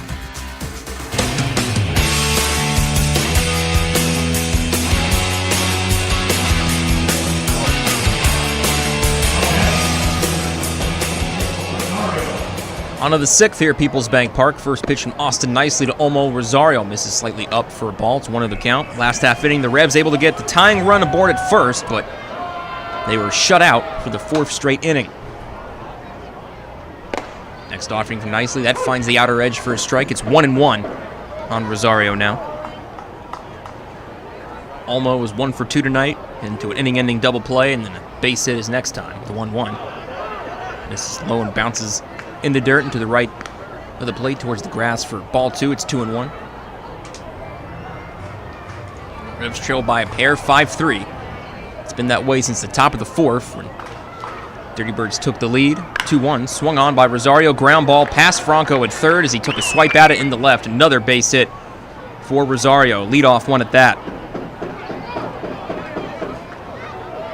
Make that 4 straight innings that the Dirty Birds have gotten their leadoff man aboard via a single. Second time for Rosario. He's on at first. No one out for Yovan Gonzalez. Base hit, a walk, 2-run score tonight. Got heated last half inning as Nelly Rodriguez at the plate hit a 1-0 that Gonzalez thought was a slow grounder in front of the plate, but then it was called foul at the last minute by Steven Zawiski, and tempers flared for a bit. No ejections. Just a lot of hurt feelings. Now before the first pitch to Gonzalez, Lenin Rodriguez will come out from behind the dish to go over the plan of attack of Austin. 5-3 to score here in the 6th. Another look at the scoreboard. Tis scoreboard watching season. Atlantic League update brought to you by Heritage Lawn and Landscape Care. 7-2 the score in the top of the 6th. And Lancaster's, the Ducks lead by 5 on the road. Southern Maryland still trails by 8 to the High Point Rockers. 8-0. So they're heading to the bottom of the 6th at Regency Furniture Stadium. Still 2-0 to score in Gastonia. Bottom of the 5th at Caramont Health Park as the Legends hold a 2-0 advantage over the Honey Hunters. In the South, it's a 2-team race between Charleston and High Point, but Charleston, their magic number is 1 heading into play tonight, so they just need either to hold on to this win or the High Point lost. High Point 2 lose, but they're leading 8-0. So either way, If they hold on, they will clinch their South Division title in the second half. First pitch now from Nicely to Gonzalez. Misses for a ball. It's 1-0. So should Southern Maryland come back to win that one, it wouldn't matter. At least from Charleston's perspective, it would matter for the Revs, as Southern Maryland's just a half game back of us. So we are in first for now, the 1-0. That calls a strike. It's 1-1. Zawicki with called first strike. It's 1-1. Lexington has already clinched their playoff spot. They won the first half title in the South. Gastonia eliminated. 23-33 record in the second half. Here's the 1-1. That's called strike 2. Gonzalez knew it. Looked at it for strike 2. It's now 1-2 on the catcher. Meanwhile, he flipped over to the North Division. It's still undecided, and it's going to be practically up until the final weekend. And it's all said and done in the regular season. Revs started a half game up on Southern Maryland, full game up on Long Island. 1-2.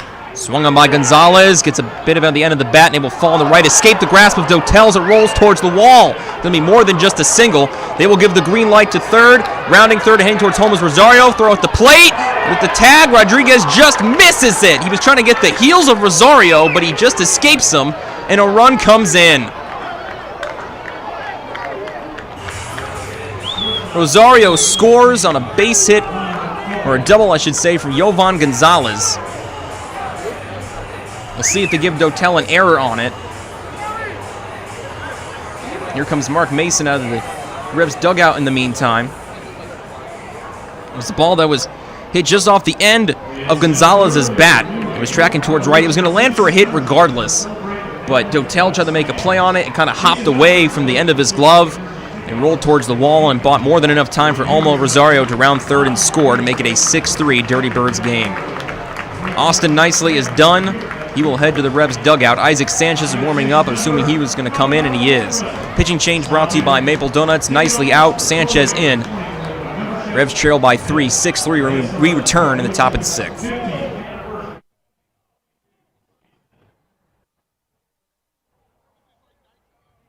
There's a lot of talk out there about good health care. We all want a good plan. But step outside and take a good look at all those beautiful trees and shrubs in your yard. Do you have a plan to maintain their good health? Heritage Lawn and Landscape Care has a veteran staff of 12 fully licensed and trained tree health care professionals to rely on, including 10 certified arborists and 3 PA certified horticulturalists. So don't let your trees and shrubs fend for themselves against Mother Nature. Visit heritagelawnandlandscape.com and get world-class care right in your backyard. Money and business are essential to the strength of a community. So is cheering and celebration and music and fun. That's why York Revolution games, concerts, youth sports, special events, and more happen at a place called PeoplesBank Park. PeoplesBank has been serving the community for more than 155 years, always cheering, always celebrating, always committed to the things that make our communities great, and to you having a great time at PeoplesBank Park. PeoplesBank, member FDIC, equal housing lender. WellSpan Health delivers orthopedic care you can count on. From common bone and joint problems to complex injuries, our team of surgeons, physicians, therapists, and athletic trainers work together for you. We are here for professional athletes, athletes in training, and the weekend warrior. We're the official sports medicine provider for the York Revolution, the York Suburban Trojans, and your weekend tennis team. That's how WellSpan Health delivers orthopedic care you can count on. Downtown's ready. Are you? The Revs play here. Sports Radio 98.9 FM and 1350 WOYK, York.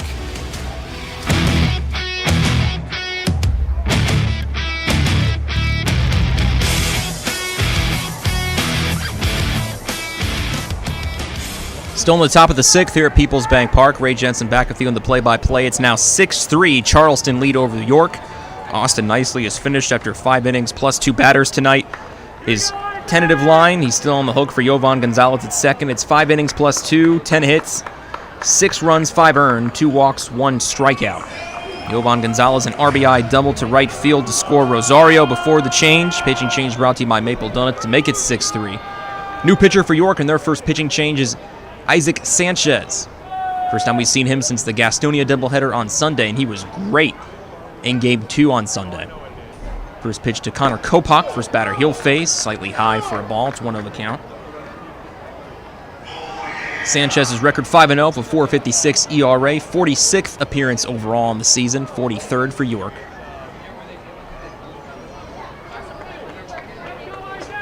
The 1-0. Swung on by Kopak, popped straight up. Remaining in the infield, slightly third base side. Osmer Gregorio has eyes on it. He will back up, almost stumbling backwards, but he does make the play. That ball kind of careened backwards at the last second, a little bit unanticipated on his part, but he does put it away for out number 1. Gonzalez stays put at second. It's 1 out, 1 on still. Nate Easley now to the plate. Easley 1 for 2, bunt single in the third and scored on a single from Teodoro Martinez to tie the game at 3 back in the third inning, and then RBI fielder's choice to give the Dirty Birds a 4-3 lead in the fourth. Runner in scoring position for him of Yovan Gonzalez at second, 1 out. Isaac's first pitch. Low for ball, 1 of the count. Last time we saw Isaac in that doubleheader in Game 2 was fantastic. 2 2/3 scoreless innings, 1 walk, 4 strikeouts. Both the 4 strikeouts in the 2 2/3 innings are season highs for Isaac. Birdie's at the 1-0. Looked second, towards the plate, now fires. 1-0, swung on and foul tipped with the glove of Lenine for a strike. It's 1-1. And for Isaac Sanchez, he's only allowed 4 earned runs in his last 12 appearances, good for a 2.84 ERA in that stretch. And his last 12 2/3 innings, 3 walks to 17 strikeouts. With the glove at his side, now ball and glove after the signs from Lenine. The 1-1 swung on by Easley, lifted high and far, but foul. Bulls it foul to the right first base side, 1-2 the count. Isaac's first 3 appearances in the Atlantic League were with the High Point Rockers before he was acquired in a trade for a player to be named later on June 4th. He debuted that very same night in the 8th of his scoreless save, in fact, in Lancaster. 2 strikeouts in that appearance against the Barnstormers. Here's the 1-2. Down and in for ball 2. It's 2-2. In fact, those 2 2/3 scoreless were the most consecutive scoreless innings. He hasn't been asked to have multiple innings too many times, but when he has been asked, he's been pretty good. The last time he had 2 innings or more scoreless was against York in just his second appearance of the season.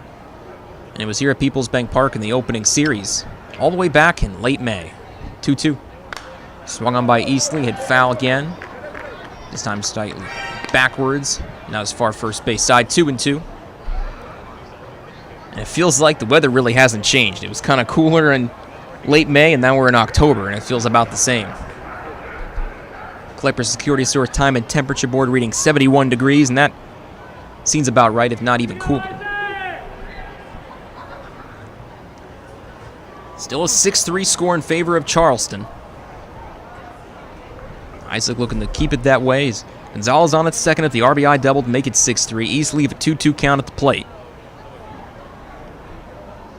Next offering from Sanchez, and that's a called strike 3. Eastley rung up for out number 2 here in the 6th.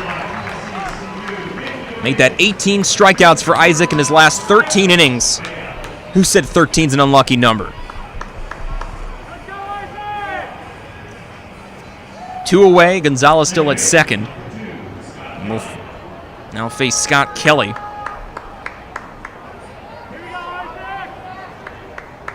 He's 0 for 2 in his first 2 appearances at the plate tonight before reaching in a base hit in the 4th that brought in the second run of the Dirty Birds inning. Later stole second as part of a double steal. The other part, the lead part of that double steal, did not go as planned, as Lenine with a laser throw to Franco at third to tag Easley out 2-5.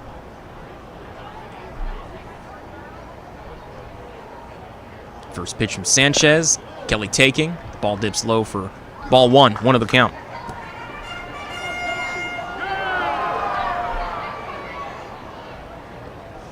Kelly foot out of the box, and he'll tiptoe back in. 1-0. Sanchez with a slight lean in for signs from Lenine. Has him. Couple looks back to second. Now lifts and fires the 1-0. Low again. This time ball 2. It's 2-0 for Kelly. Last half inning Kelly was one of a couple Dirty Birds to get a little heated at the officials, and a line out to short from Mesa. They tried to double up Harris off the second base bag, got back in time on the call from Bill Worthington at third. Kelly has some words for him coming in from second base, and then later on, Gonzalez, of course, words for Zawiski after the foul ball with Rodriguez at the plate. So we're getting a little testy. But cooler heads prevailed. Here's the 2-0, meanwhile, from Sanchez. A little high. Kelly dipped ahead a little bit. It's 3-0. Missing on the first three offerings is Isaac to Scott Kelly.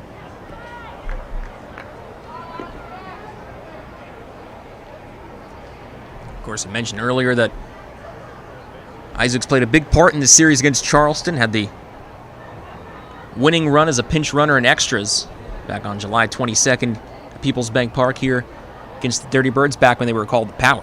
3-0. That finds his own first strike. It's now 3-1. Of course, the name change just about 2 to 3 weeks ago now. The Dirty Birds no longer the West Virginia Power. And the phone lines over in Charleston are not as hot with "my power is out. What do you guys can do about it?" Sir, we're a baseball team. Can't really help with that. I do not envy their customer service representative over there. 3-1 the count as Sanchez has signs. Here's the pitch. And that dips low, ball 4. It's a 2-out walk worked by Kelly. He's on the second time tonight. Base hit and a walk as he's reached twice in his last 2 plate appearances. 2 on now with 2 outs. Gonzalez still at second after that RBI double to right. Walk of Kelly puts him at first. 2 on 2 away for Teodoro Martinez. RBI base hit in the third, sandwiching a line out and a ground out. Playing Megalovania right now? All right. For those who are over the age of 30, you're like, what is a Megalovania? I'll explain momentarily as we wait the first pitch from Isaac. All time asked for. Thank you, Teodoro. Well, it's a song from the game Undertale. I have to laugh to myself. I didn't think I would hear it ever played at a ballpark. I think it's probably the first. It might be a nation first, but it's a popular song from that game, part of a boss battle. First pitch from Isaac Sanchez delivered. It's called first strike, 0-1. I mean, it's super popular, Darren. Your kids play Undertale? Sorry, I have to make you put the mic on. Yeah, I can't get them off YouTube long enough to do anything else, so. It's a popular game. They play Minecraft and Roblox, I would whatever say that is. Right up there with those two. 0-1. Dips low for ball. It's 1-1. But yeah, the song Megalovania, the theme of a boss named Sans. Really? Yeah, he's like this skeleton wearing a hoodie. He's like really sarcastic and whatnot. What's the, is this a horror game? No, it's like a fantasy game, like an RPG. I think it's weird. It's hard to explain. The 1-1 swung by Martinez, fouled off first base side with the count to 1-2, 6-3 score. Revs looking to keep it that way, but 2 on of 2 out here in the 6th. Like Pac-Man. No, not really.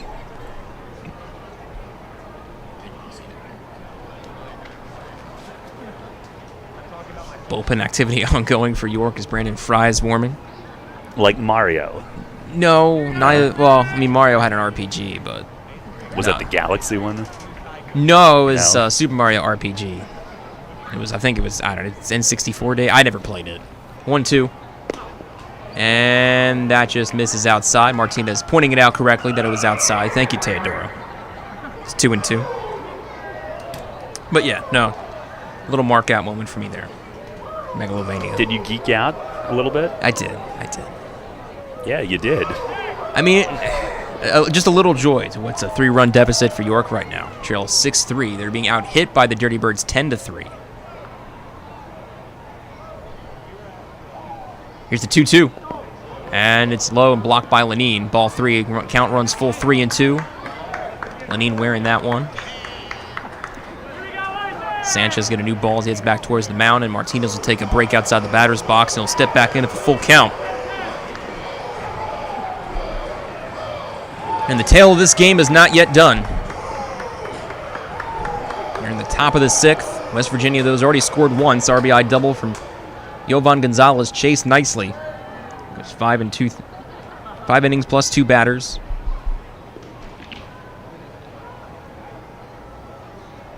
A big spot here of 2 on and a full count for Teodoro Martinez, who was already driven in a run tonight. Here's the payoff pitch. Swung on by Martinez, and you'll see another as he fouls it straight back over the netting and over the roof. Oh. Sorry. There's a ball loose from the Revs bullpen that I thought was going to hit Israel Cruz right in the face. Fortunately, he moved at the exact right time. Hopefully it wasn't as close as it looked from here. Yeah, we cannot fare any breaks like that. Izzy, of course, a big part of the Revs bullpen as well. Here's another payoff pitch. Swung on by Martinez, and this is hit well to left field. Going back is Harris towards the wall. They will carry him off of it, and he'll play it on the hop, and this will score a couple runs. Gonzalez scores, so does Scott Kelly. It's a 2-run double from Teodoro Martinez, and the Dirty Birds have broken this one open. And it's now 8-3 in favor of Charleston. Looked like Martinez, meanwhile, came up a little lame at second, kind of might have pulled something, but draws the attention of their athletic trainer, but he waves her off, and he's okay to stay in at second. Meanwhile, it's an 8-3 lead now in favor of Charleston. Their 11th hit, their biggest. 2-run double for Martinez, his 31st double of the season. Still a runner in scoring position of Martinez at second, still 2 outs. As Callaspo will now face Isaac Sanchez, switch hitter batting from the left with the righty Sanchez, batted from the right with Nicely, the lefty. Now the first pitch from Sanchez, called first strike on Callaspo, 0-1. Well, this night hasn't gone York's way, but should the Dirty Birds hold on to their now 5-run lead, York still very much in the North Division race, 0-1. Pitch drops low, and Rodriguez goes to his knees to block it, 1-1. But Charleston, they're looking to clinch the South Division, and they're on the right path to doing so.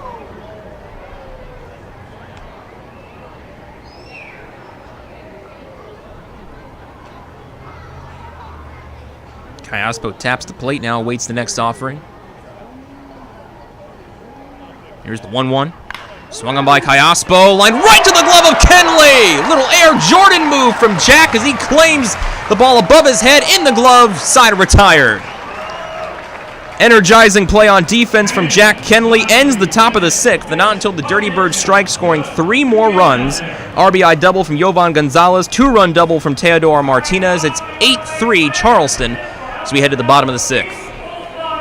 The 1741 Club is here. You in? PeoplesBank Park introduces a revolution in hospitality in York. The 1741 Club, presented by UPMC. Now open on the skybox level of PeoplesBank Park, the 1741 Club features stylish design and contemporary decor, all-inclusive food and beverages, and totally flexible ticket purchase options. The hottest spot in York is the place to entertain and thank customers, reward employees, celebrate family occasions, or simply treat yourself to an all-inclusive experience at the ballpark. Nightly menus include enhanced classics and a rotation of special offerings, and house selections of draft beer and wine and a full range of non-alcoholic beverages are included in the ticket price. 1741 Club tickets are available for individual purchase through 3 levels of membership or as season tickets, and they can be used for any of the York Revolution's home games based on availability. The 1741 Club, presented by UPMC. You in? Details and pricing at 1741club.com. Did you know that York County has a new brand?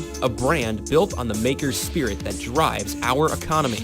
York County, stretching west from the Susquehanna, downtown through the city of York, and over to the borough of Hanover, preserves 3 centuries of life in South Central PA.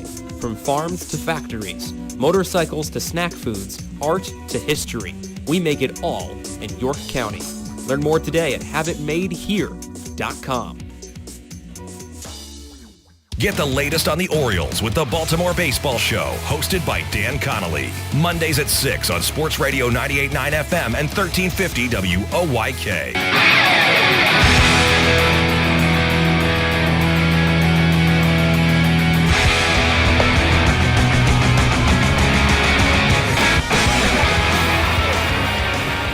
Charleston has increased their lead as we head to the bottom of the 6th. 3 more runs come home for the Dirty Birds on a pair of doubles.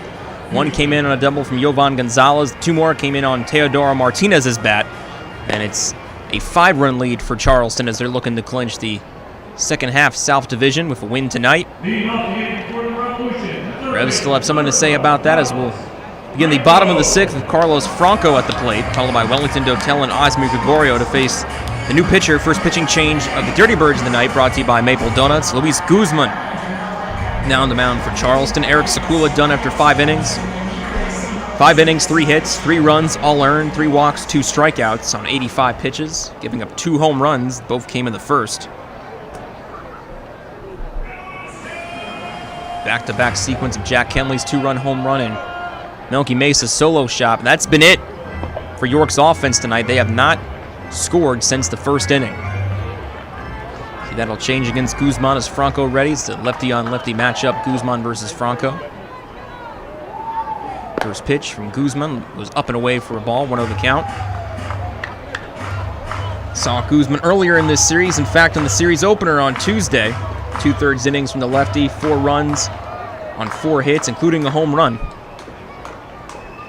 1 walk, 1 strikeout against York that night. 1-0 swung on by Franco, and that will fall for a hit in front of Paredes in right field. Carlos Franco aboard, and that's the first leadoff hitter to reach for York since the first inning, when James Harris reached in a leadoff walk, which preceded the Kenley Mesa home runs. So maybe the past can repeat itself here in this 6th inning. I was a little surprised that Sekula was lifted. Yeah, I will say so as well. I mean, his control had been a little off and on tonight.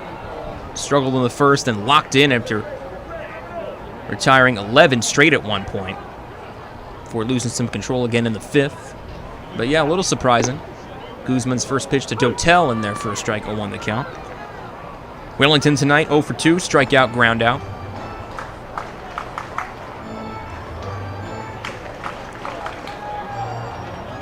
Guzman readies, the glove in front. Here's the 0-1. A little bit of a hop on that delivery of the overhead, and it's 1-1. Pitch down and in.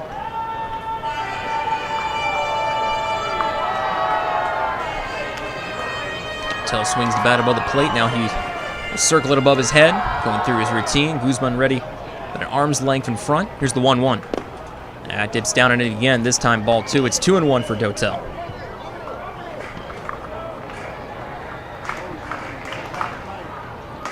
Dotel red hot against lefties this year, hitting .408 against left-handed pitching. There's a runner on and Franco at first, no one out. Revs trail by 5, 8-3. Here in the bottom of the 6th. There's the 2-1. Swing and a miss by Dotel. A little slow delivery from Guzman, and the change of speeds on the follow-through made Dotel offer on it, 2-2.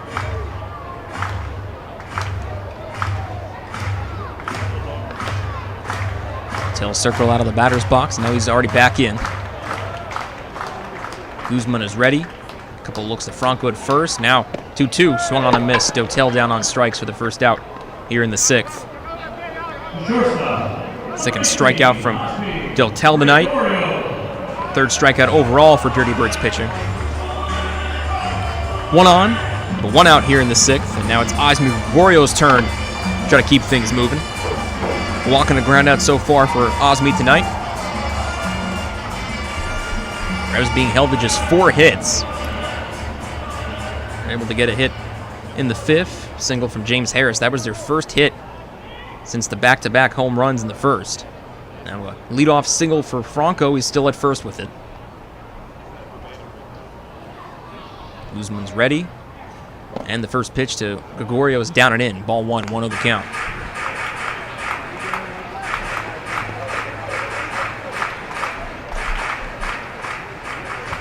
Just There's 3 games left in the regular season after tonight. They all will come in Central Islip.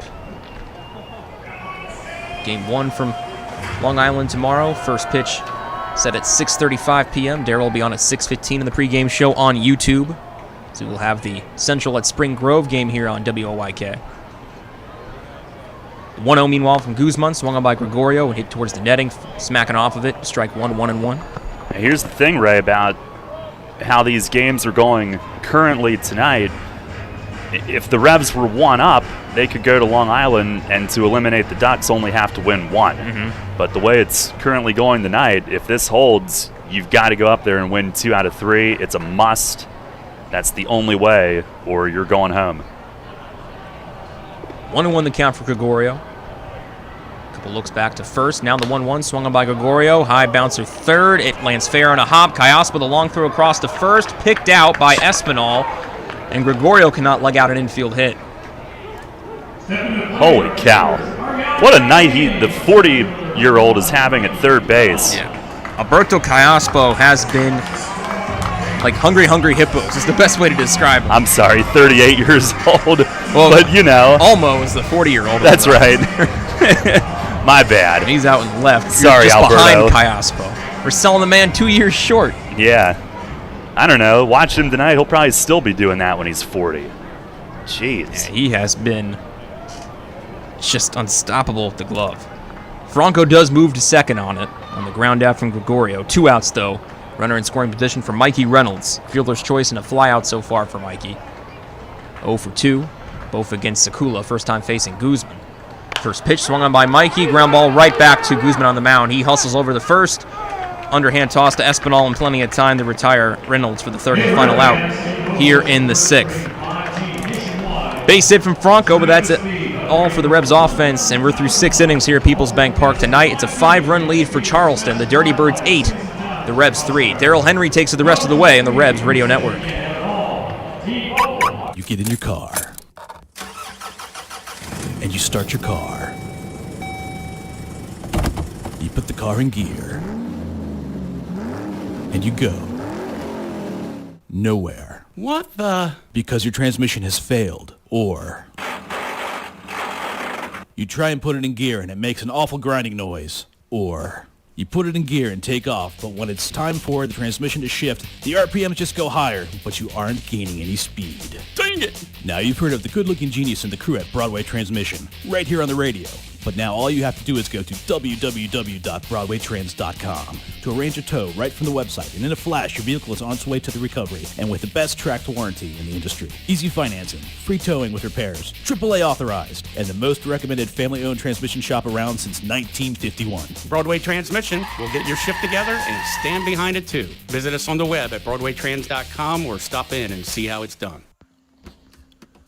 I felt like my well-being was tied to the morning stock numbers. I wanted to invest, but grew tired of the stress of potential losing it all. A friend of mine suggested I talk to Tom Dasher about a fixed index annuity that could be a stable option while still seeing potential growth. Tom has been helping folks here in York County for over 30 years. Give him a call at 717-487-2096 to see if he can assist you. New FM signal, new website. Visit us online at 989WOYK.com and take us on the go. Download the new WOYK app today.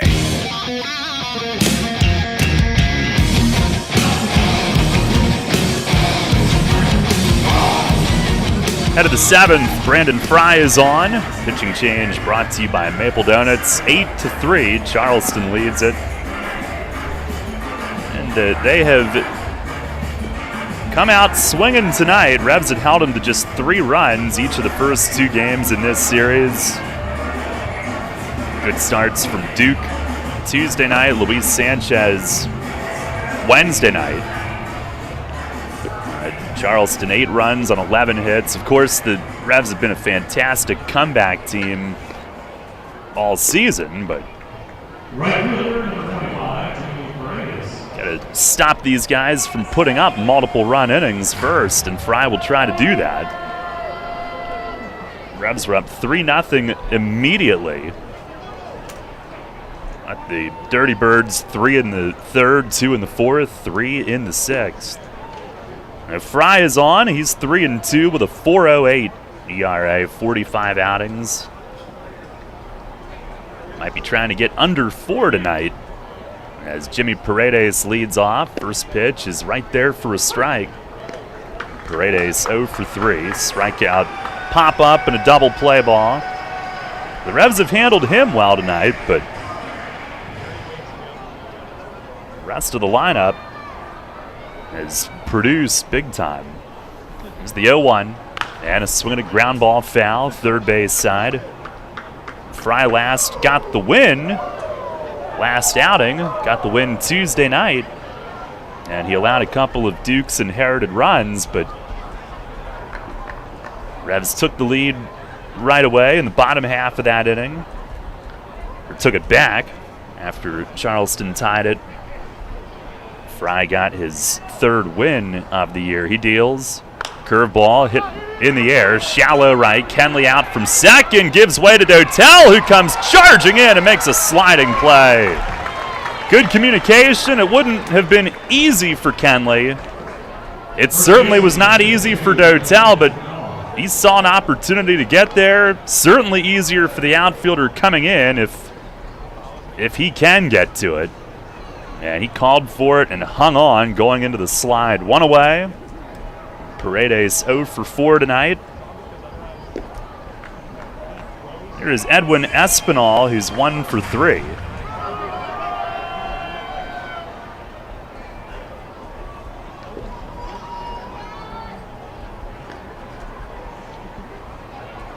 Fry with the pitch, and that misses high and outside. So again, if all of the scores hold as they are, the Revs would, and none of these games particularly close right now. We've got the closest game, down by 5. It's the 1-0, and a line drive down the line and left, but pulled foul. But if these all hold, the Revs would head into the final weekend tied for first with Long Island, half a game up still on Southern Maryland, who again still has that game in hand.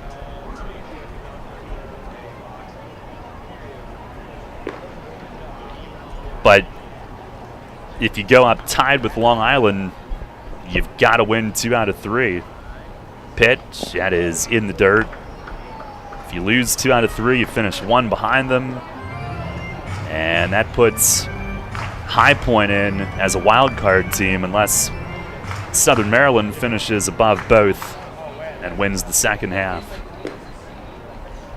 Both Long Island and York, that is. The 2-1, that is down and inside.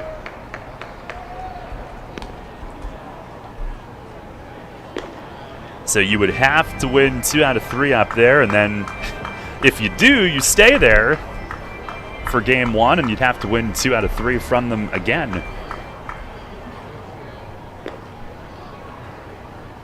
Fry ready.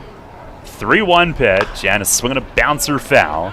Over by the third base dugout. 3 balls, 2 strikes.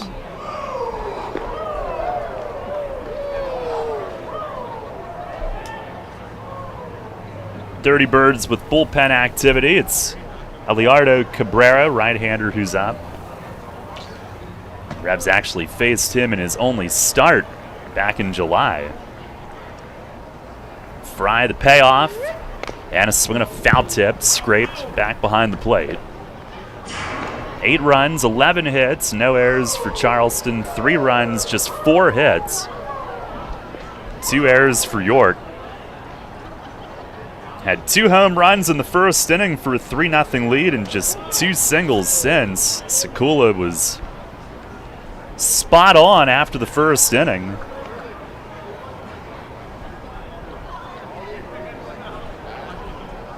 And again, Charleston back in the first half, they were 22-38. They were at the bottom.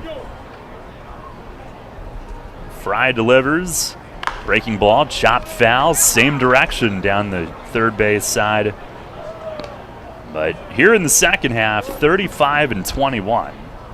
And you knew coming into this series, coming off that sweep of Gastonia, that it was going to be a much bigger challenge here. This team was the hottest team in the league.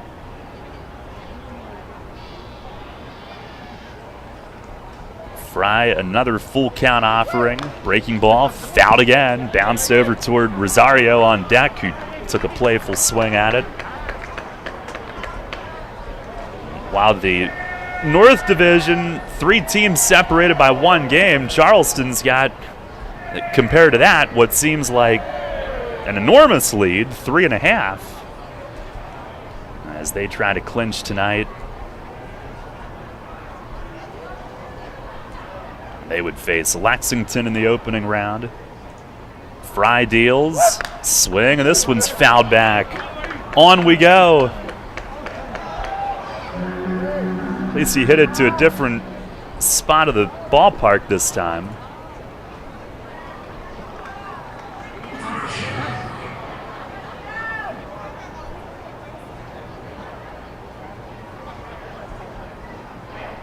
Fry again to the plate. And a swing, and you guessed it. Foul tip, bounce behind home.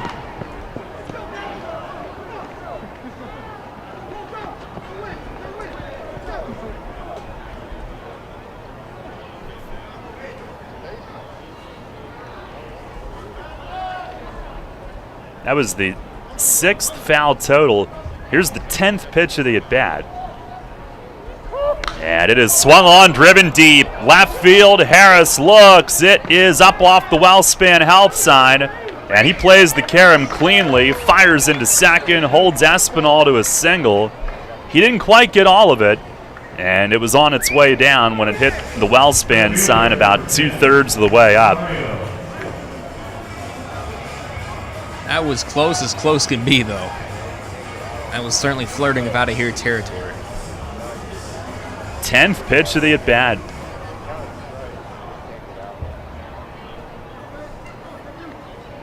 A 1-out base runner for Olmo Rosario, as Espinal won that battle. Rosario 2 for 3 tonight, runs scored. Fry to the plate, fastball misses high. It's their 12th hit. They've had a hit in every inning except the first.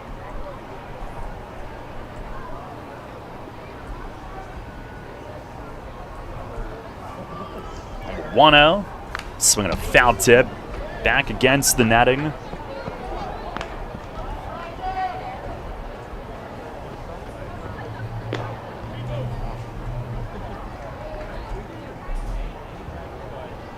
Two out of 3 against this team is really good, but at this point in the year, every game feels like a must as Fry misses down and in. Rebs have swept the last 2 home series. We're trying to make it 3 in a row tonight. Still 3 innings to go to try to come back. Season high 5-game winning streak entering play. Longest all year. Pitch is line to left. Down the line, that's a base hit. 2 hops to the base of the wall. Espinal will lumber into second and stop there. It's a single for Rosario, his 3rd hit. And the team with its 13th. First and second with 1 out for Jovan Gonzalez. The other big streak, the Revs' 8-game home winning streak.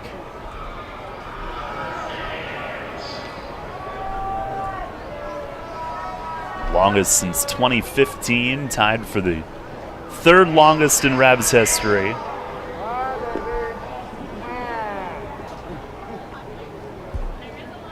Now, this has been a tough part of the order. Rosario on for the 3rd time. Here's Jovan Gonzalez, who's reached all 3. And Fry with the pitch. It is right there for a strike. Change up to start him off. This is the K-man tonight. He certainly has not done that yet. He's singled, walked, has an RBI double, 3 runs scored. Fry to the plate, and in the dirt. Lenine down on top of it. Revs down 8-3 here in the 7th inning.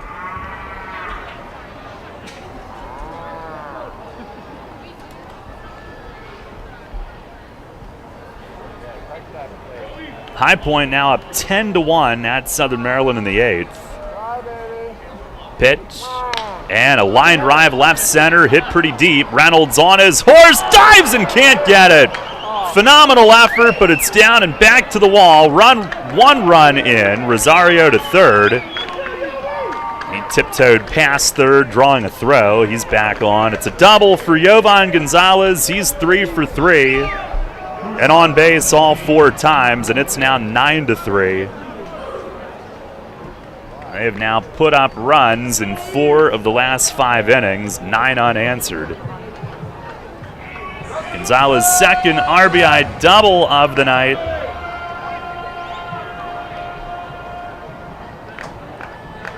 Three consecutive hits after Fry had the first out.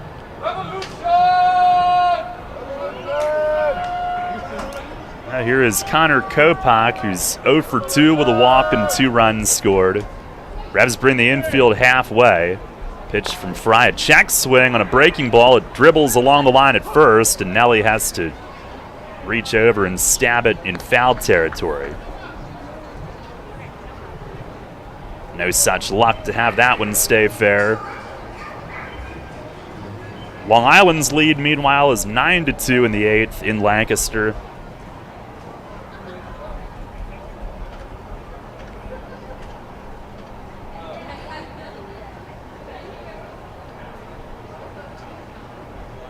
Fry home, breaking ball, driven to left center. Reynolds coming over. He's there, makes the catch. They'll tag from third. Rosario on his way and scores, makes it a sac fly for Kopak. 2 runs here in the 7th for Charleston, their 4th multi-run inning in the last 5. And it's now 10-3.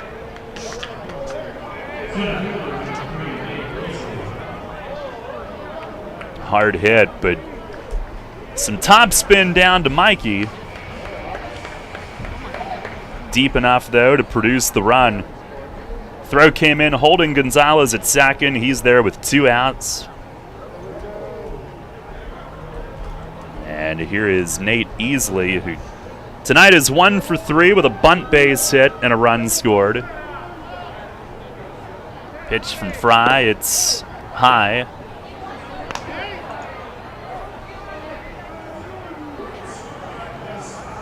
Refs now call on Israel Cruz to get loose in the bullpen. I know that because Sandy just did the steering wheel motion as if he's cruising. Here's a swing and a ground ball toward third. Good hop to Franco going to his left. He'll pump, now fires, and it's just in time. He knew how much time he had. And that ends the inning. Might have broken the bat down off the end, but 2 runs score in the inning, 3 hits. 1 runner left. 7th inning stretch brought to you by the newly renovated 4 Point Sheraton of York. Revs trail the Dirty Birds now 10-3. Many ancient cultures believed our feet to be the source of well-being. In fact, from the moment humankind first stood upright, our feet have been our most fundamental connection with the earth. At Flying Feet, we strive to strengthen that connection with a selection of summer footwear that are fashionably appealing, orthopedically correct, and most importantly, comfortable. Flying Feet.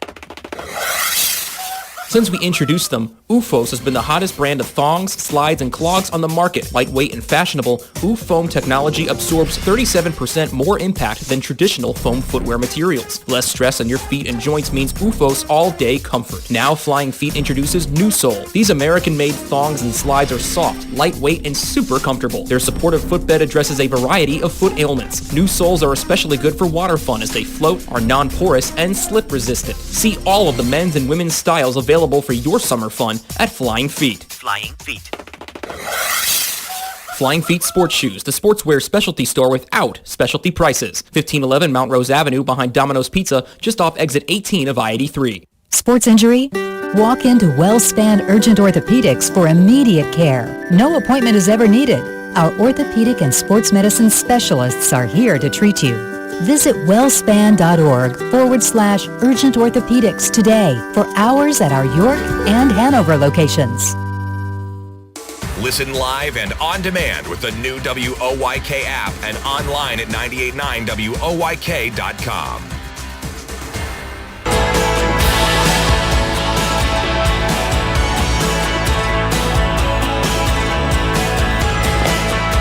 Seventh inning stretch brought to you by the newly renovated 4 Point Sheraton of York. 10-3.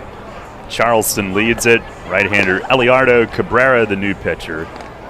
Coming up after our game tonight, we'll join Thursday Night Football in progress, Rams and Seahawks. Tomorrow night, don't forget, Revs are on the WOYK YouTube channel from gorgeous Long Island at 6:15. Ray and Andy will be in sweet-smelling Spring Grove at 6:30 as the Rockets host Central. You don't like paper? No, I love it. That's why I said it's sweet-smelling Spring Grove. Coverage presented by WellSpan Sports Medicine. Now the Revs trying to mount a big comeback, down 7. Lenine Rodriguez will lead things off. Had some fairly close games, or somewhat, the first 2 nights all around in this race. But tonight, none of them are. All 3 of these games we're keeping an eye on, including ours. 7-run difference or greater as Lenine looks at one up and outside. 0 for 2 tonight, a line out to left and a hard ground ball by the line at third that Kayaspo made a great play on. Pitch is a fastball and it's a called strike at 90.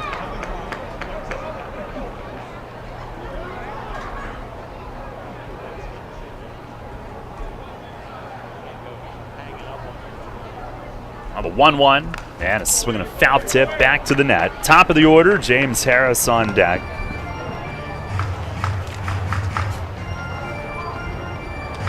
Cabrera 3-4 with a 4.79 ERA this year. 32 outings, 1 start, which was against York back in July in West Virginia. He deals, and a swing and a fly ball, foul the other way and right. Paredes a look, but that is well back into the picnic area.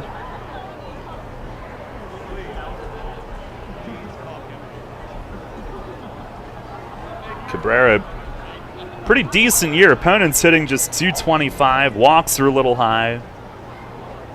About a strikeout per inning. 32 walks and 41 in the third. Fires home and a swing and a foul tip back to the net.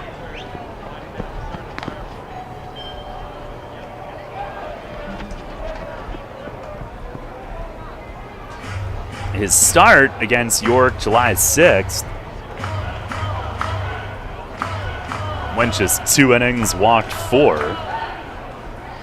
1 unearned run, but he's been in relief every outing but that. He deals, and it's down low. Snuck through Gonzalez a couple of feet back, 2-2. Revs have been a big inning team this year. It's been a big inning league. I, for one, would not mind seeing it get a little more back to normal next year, but Lenine swings here and fouls it back. We'll do it again. But it's been unique, and it has yielded some very memorable comebacks. Revs still with 9 outs to play with on the home schedule here. Cabrera delivers, and that's up high, 3-2.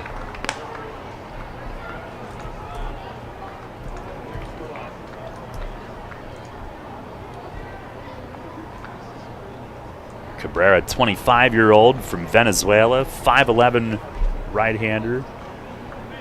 It's in the Rays system previously. Here's a foul tip to the backstop. And again, Lenine hangs tough. Got to high A with Tampa Bay, actually as an outfielder. And then they turned him into a pitcher. He was a right fielder when he first signed. Hunches forward, now straightens into his stretch, delivers and misses outside. And Lenine is on the walk. That's how the bottom of the 7th gets underway. As a hitter, Cabrera hitting .258 for his career. He's got 16 home runs. Even has 23 steals, but tried to go the other direction after the 2018 season. He topped out as a hitter at High A Charlotte. He's also at Bowling Green that year. Here's James Harris, and he swings and misses on a high fastball. But he spent 5 years in the Rays system as an outfielder. Then 2019, they turned him into a pitcher. Rookie Princeton and Low A Hudson Valley combined to go 2-2 with a .315 ERA. 3 saves. He fires and a swing and a foul back. Certainly fits the quirky nature that is the Rays minor league system. They're not afraid to move guys around and switch positions, or, of course, have dual threats. Brendan McKay, pitcher and a fielder for them as well. Here's the stretch from Cabrera. 0-2 to Harris, and he tried to stop, went around, says the plate ump Zawiski on a breaking ball in the dirt, and he is rung up, 1 down in the 7th. Now 1 for 3 on the night. You think they win it all this year? Is this the year? I mean, they have a good chance to do so. Got to get past Boston first, but I like their chances.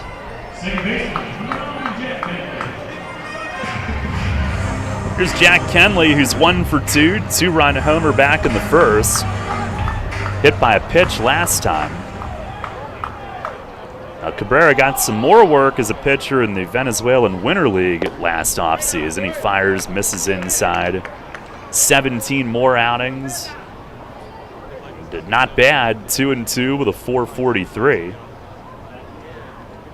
Continuing now this year in our league as he fires a strike. Speaking of winter leagues, I saw that New York Met Robinson Cano will be playing winter ball in the Dominican Republic this upcoming winter season. Now the pitch, and a swing and a bouncer foul. Down past Duke, who's coaching at first this inning. He's, of course, looking to make his way back after a suspension due to some PED trouble.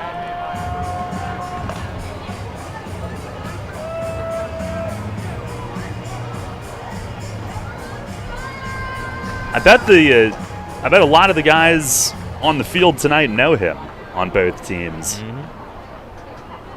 There's the pitch. That is up high. A lot of these guys are heading to winter ball.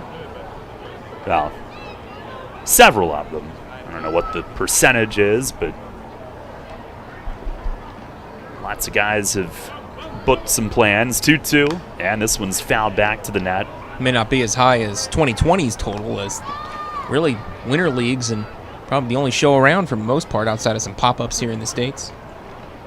Yeah, and Mace made the point that, last night, Dotel, the way he reacted to that hit by pitch, a lot of guys, they're trying to finish this season healthy. They've got another season lined up. Pitch to Jack, that's down and in. It's blocked off to the left by Gonzalez, and Lenine read it and breaks for second. He'll make it. Wild pitch. But not only do they have potentially those winter seasons lined up, there's some fairly big money involved in those opportunities. So that is a major way to support or be a provider if professional baseball is your profession. So you mess with a guy's opportunity to do that, that's no bueno. Here's the 3-2, and it's in the dirt. Kenley is on. 2 walks in the inning. And Josue Herrera will pinch hit.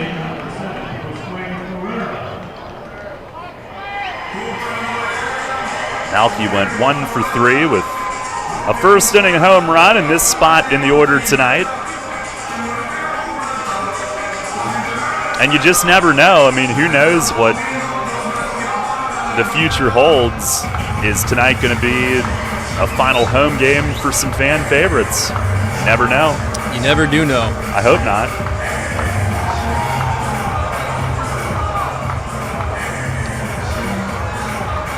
Would love to see it's never going to be the entire unit, but the vast majority of this group back. They've been a very fun team to be around.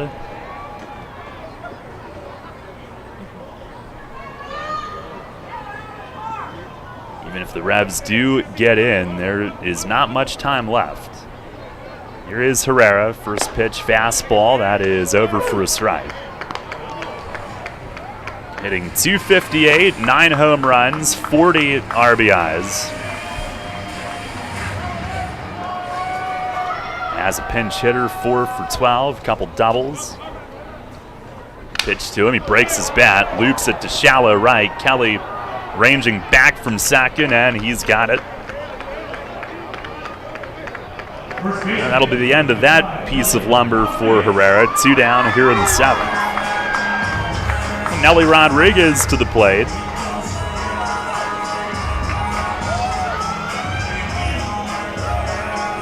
You just never know.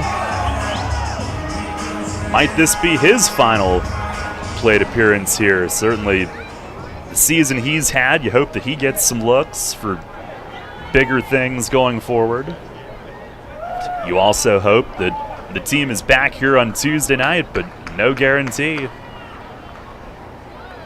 First pitch to Nelly, fastball, it is over for a strike, top of the zone. 0 for 3 tonight. Sitting on 24 home runs, 79 driven in. There's the 0-1, and he swings, fouls it back.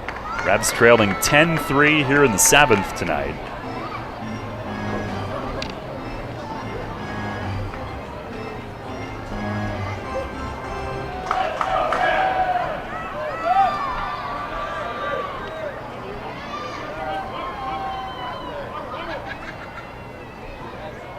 Now the 0-2, and that misses high. And again, all these games are 7-run difference or greater. If they all stay the same, the Revs will absolutely have to win 2 this weekend at Long Island before there's even a conversation about anything else. Now the pitch, swing, and this is fouled back. Cabrera, that fastball at 93. I don't know, but I have a feeling that as an outfielder, they knew the type of arm he had, and I said, well, let's try this.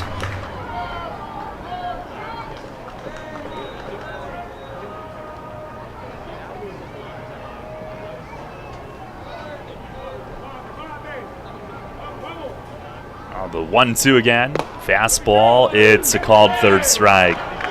Up and on the outside, and Nelly rung up. Scoreless 7th inning for Cabrera. No runs, no hits, couple walks, both runners left on, and we'll go to the 8th tonight. Charleston on top, 10-3. Everything you've worked for may be facing a hostile takeover, but step outside the boardroom and look around. Not taking care of business right now could leave you dealing with a hostile takeover by crabgrass later this summer. And broadleaf weeds are just beneath the surface, ready to take their share of your turf too. Prevent hostile takeovers. Call Heritage Lawn and Landscape Care and give your lawn a good, healthy start this year. Heritage Lawn can apply crabgrass pre-emergent and quality fertilizer now to fortify your lawn for later. HeritageLawnandLandscape.com. World-class care right in your backyard. Tee off this season on the best layout in Pennsylvania and experience Royal Manchester Golf Links, bringing you to the coast of the British Isles while never leaving your backyard. Our unique, pure links layout in the rolling hills of York County gives golfers an experience like none other, featuring 18 pristine holes with picturesque views of the countryside and consistently ranked one of the top public courses in the state. Also offering outings and event bookings. Book your tee time today at 717-268-0490 or nab our online specials at RoyalManchesterGolfLinks.com. WellSpan Health delivers orthopedic care you can count on. From common bone and joint problems to complex injuries, our team of surgeons, physicians, therapists, and athletic trainers work together for you. We are here for professional athletes, athletes in training, and the weekend warrior. We're the official sports medicine provider for the York Revolution, the York Suburban Trojans, and your weekend tennis team. That's how WellSpan Health delivers orthopedic care you can count on. Take us on the go with the new WOYK app. Download on the Apple and Google Play stores today. Sports Radio 98.9 FM and 1350 WOYK. First in York, first in sports.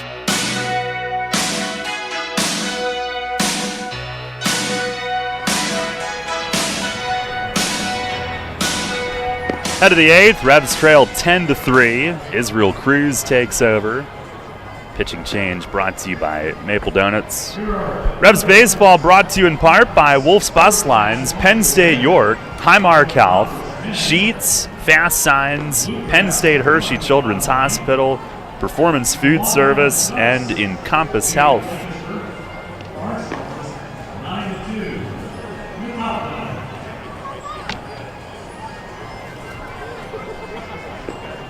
Some Major League postseason games today. Had Division Series Game 1s in the American League. The Astros earlier today, they were watching that in the clubhouse. They beat the White Sox 6-1 at Minute Maid Park. And Rays are off to a 3-0 lead at the end of 3, hosting the Red Sox in Game 1. Nelson Cruz hitting the right catwalk for a 3-run home run. Oh, really? I think it's the C ring that's an automatic home run, if I recall correctly. There's Scott Kelly leading off. Fastball is a little bit low. Well, you were there. Did you get to go up onto the... No, I never was able to, unfortunately. I'm not sure if I don't exactly have a fear of heights, but I might have developed one if I went up there. Pitch to Kelly, that's fouled back to the netting. I did install an antenna on one of the side roofs at the Trop, though. What? Yeah. Like outside? Mm-hmm. Oh, my. Yeah, it's pretty easy. We constructed the base in like a day and then lifted the tower up the day later. It's breaking ball down low. Was that like the other duties as assigned? Yeah, it was during a road trip. I think we were in Pittsburgh. Yeah. Just hanging out on the roof of the Trop. Beats cubicle work. It's the 2-1 to Kelly, and that's down in the dirt. Israel Cruz falling behind. Well, did you have like a flat part of the roof to stand on? Or? Yeah. Okay. It was like it wasn't the dome itself. It was like the upper side. Oh, okay. Pitch to Kelly. Oh, swinging a high towering drive deep toward the corner and left. James Harris out of room. He looks. It's foul, though. He pulled it just foul as it sailed down into the York Knight about maybe 10 feet wide of the corner of the Nemesis.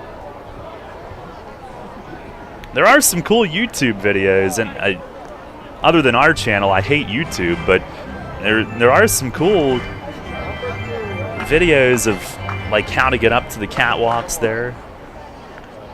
I wasted an hour one time watching that. Cruz winds. Here's the payoff. And he jammed him. Loop shot in the air. Back of third. Franco a look, but that'll carry down into the Charleston bullpen area and land foul. Well, that was a day last year when all anybody could do was sit and watch YouTube, so stumbled across that.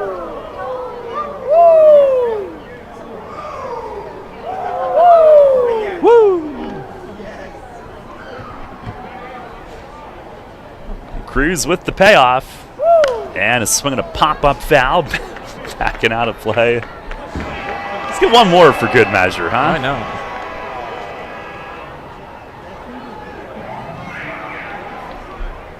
Israel's had a good stint here in York, 1-1 with a 3.22 ERA, 24 outings.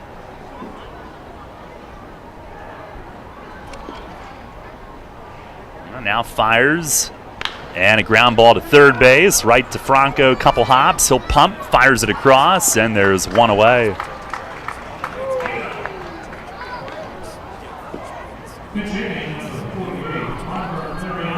Oh, I'm playing an ad on my computer. I was wondering what that, like looking all around the stadium, what mic has something next to it? Trying to see someone's whispering into our field mic for a hot minute. No, just this ad on the website. Let me see, what's it for? I'm going to mute it just in case, but...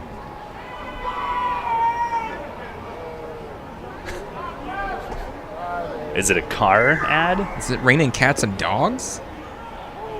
Oh, it's for windshield wipers. Oh, okay. Trico wipers. Okay. Getting a tile on the phone. Not a sponsor. It could be. There's Reimer Liriano who takes a strike. Not until Bang is a sponsor, Ray. All right. That's the one that we're working on. True.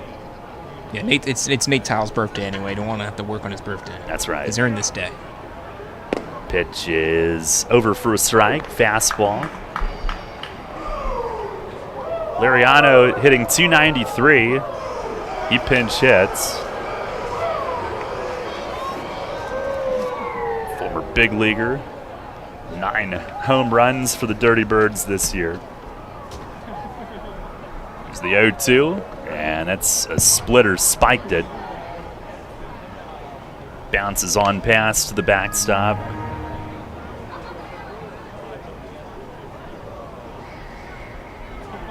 I was hoping that the Froze Rose would have a win in it tonight, but unless there's a big comeback, might have to switch it up tomorrow. Bang, that is. Pitch from Cruz, and a swing and a miss. Splitter in the dirt. Lenine, a clean smother of it. Liriano starts walking away, 2 down. I will have to pay my friend at the convenience store on the island a visit this weekend. You remember the one where we just have the nonverbal communication with each other, right? Yeah. Great selection of Bang and other things. Yeah, I switched up myself to peach mango. I might have to go back to the black cherry vanilla. Even though I'm calling football, and yeah, you might. Don't like to get too banged up for a football game, especially with Andy right next to me. You should take one for Andy. Oh, I don't think the world is ready for that. Here's Alberto Callaspo. He takes a strike. Andy's got the gift of gab enough. He doesn't need an extra help with Bang energy. Just tell him it's something different.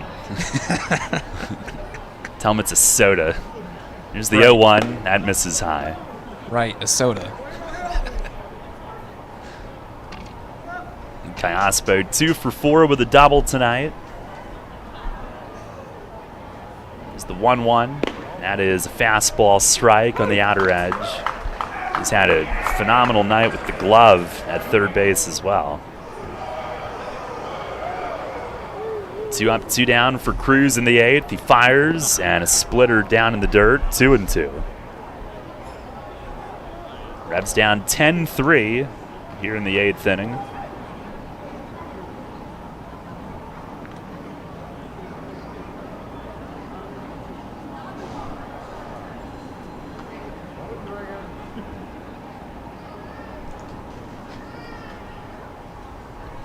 Pitch, it is swung on and fouled away, out of play.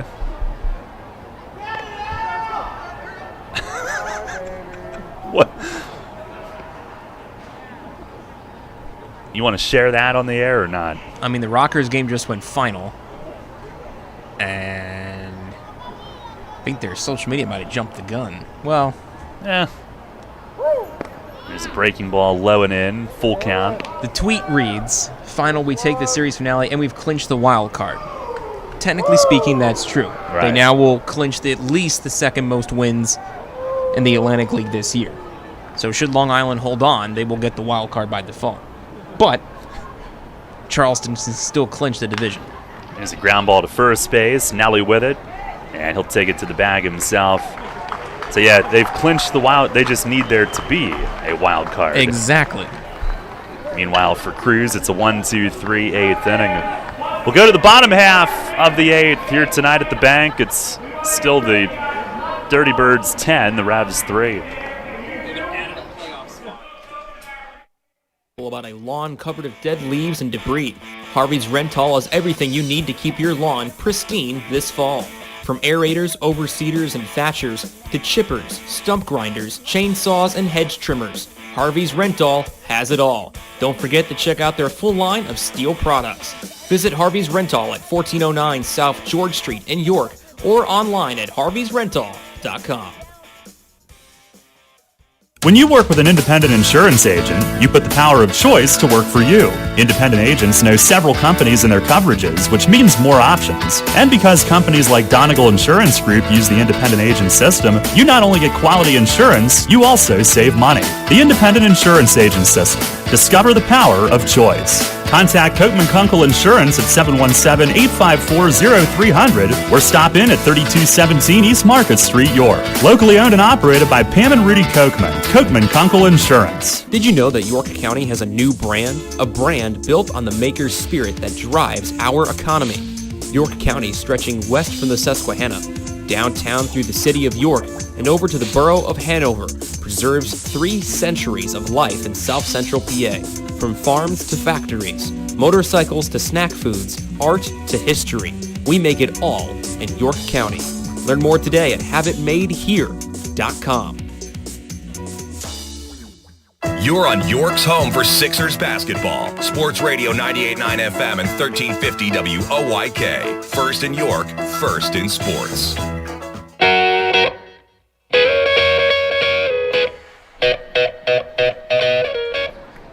Head to the bottom of the 8th inning. Revs trailing 10-3 here tonight. Nice moment between innings as they saluted the fans here at PeoplesBank Park on this fan appreciation night. Every member of the team came out, waved their hats to the crowd here, and hopefully we're back here Tuesday night. Don't know. Gonna have to, unless something meteoric happens here the final 2 innings, gonna have to win 2 out of 3 at Long Island before there's a conversation about anything else. Southern Maryland will play 4 in 3 days against Lexington, while the Revs play 3 up at Long Island. I mean, if Lexington plays inspired and they somehow pull off a 4-game sweep in Southern Maryland, that would help the Revs immensely. Yes, that would. I mean, even winning 3 out of 4 would help. Yep. But we're only asking for the sweep, if they'd be willing. Junior Rincon, the new pitcher for Charleston. First pitch to Carlos Franco is smacked in the right for a base hit. He jumps on the first one, rips it through the right side of the infield. Franco 2 for 3 tonight. And after reaching on 6 walks prior to his first 2 hits in this series, his last 2 at-bats. Revs with only their 5th hit tonight. Here's Wellington Dotel, who's 0 for 3.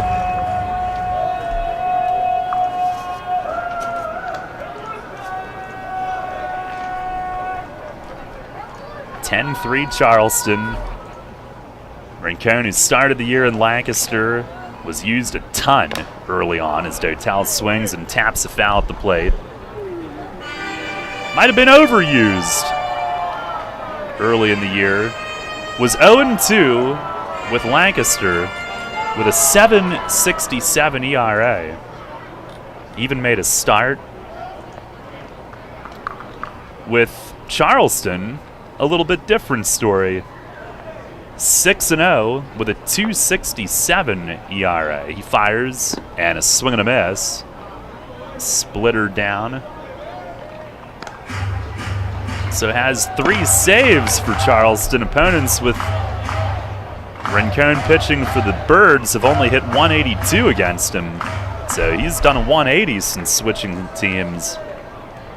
He deals, and that misses high. Well, sometimes leaving the clip will do that. Especially for pitchers.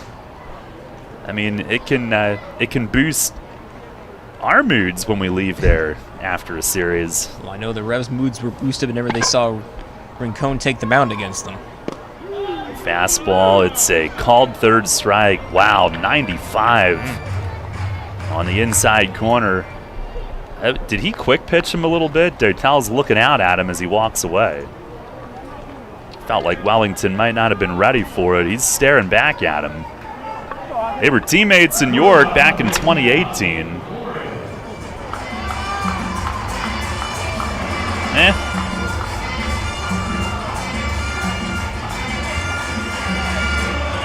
He did not throw it totally where Jovan Gonzalez was set up, so it looked a little weird to begin with, but Trackman had it in the zone.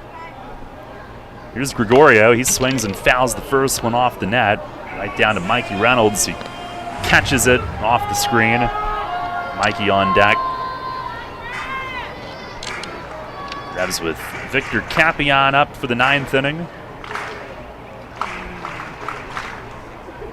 The 0-1. And a slider. It's a called strike 2. Osmi 0 for 2 with a walk tonight.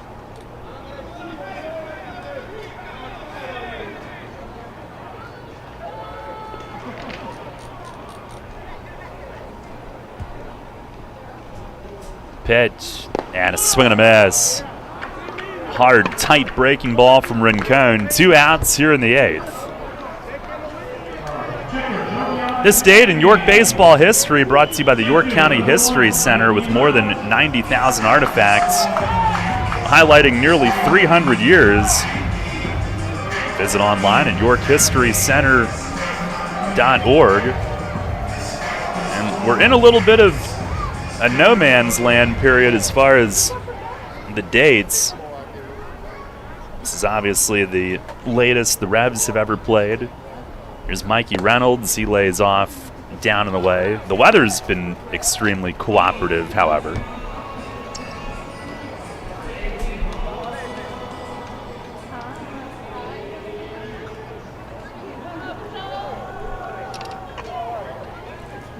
The latest previous date was October 2nd.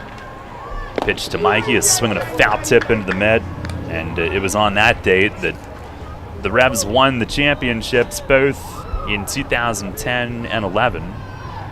The 17 title was wrapped up on September 29th of that year. Time asked for. And as far as we know, is it back to 140 game schedule next year? Yep. I'm assuming a routine start as well. Yep. In late April, so a quick turnaround. Thankfully, I mean, we waited long enough. Here's a line drive towards short and laying out Kopak. He's there. A little bit of a humpback liner that allowed him to get to it. But Kopak leaves his feet, stretches out, makes the diving play. Beautifully done. The Dirty Birds have played a magnificent game defensively tonight. No runs, 1 hit, and 1 left. We go to the 9th. It's Charleston 10, York 3. PeoplesBank is happy to sponsor the home of the York Revolution, PeoplesBank Park. PeoplesBank has been serving the community for more than 155 years, committed to helping their clients achieve their dreams and live confidently. That commitment continues at PeoplesBank Park, with Revs games, concerts, events, youth sports, and much more. We're proud to partner of the York Revolution, and we look forward to seeing you at PeoplesBank Park. People's Bank, member FDIC, equal housing lender.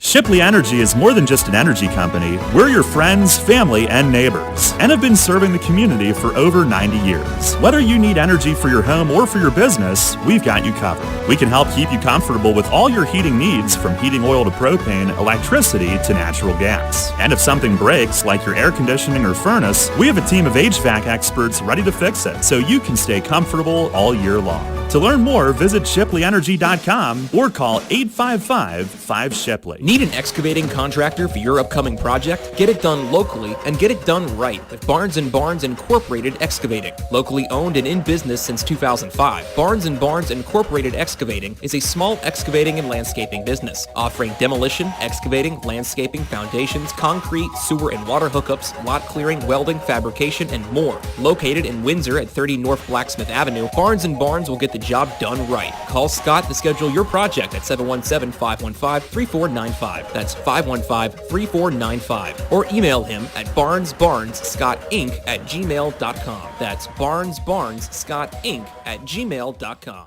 The York Revolution plays here. Sports Radio 98.9 FM and 1350 WOYK. First in York, first in sports.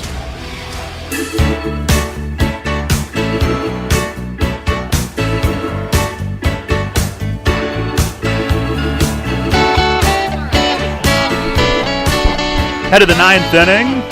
Sarah Daly here in front of the booth, manager of a 2-2 fantasy football team. All right, if you want to celebrate that. 0-1 against mine, but whatever. 10-3, Charleston leads. As we head to the 9th inning. We might be back to not talking anymore.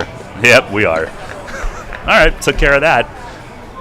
But who made it to second place last year and went on an incredible run? That would be me. We're back to no longer speaking. Victor Capion will take over as we head to the 9th. Got the Thursday night game coming up in progress on WOYK. Not much scoring yet in that one. Is it still 7-0? 7-3 Seattle, 7-3 now. Yeah. Big 14-play drive resulted in a Matt Gay field goal. Not a great night for Matthew Stafford right now. Darn it. It's a problem for me. Dominic Bethencourt will pinch hit. He swings and chops a foul, third base side. Pinch hitting for Paredes. I didn't see anything happen to him, but maybe Paredes is going in and popping all the corks by himself. Get a head start. It's the 0-1 to Bethencourt, and it is just outside. He is hitting .245, 5 home runs. He has also appeared in 11 games on the mound. 1-1 with a 12.27 ERA on the mound for them. Paredes did have an 0-for-4 night. Capion with the 1-1 and a swing and a foul back over the roof.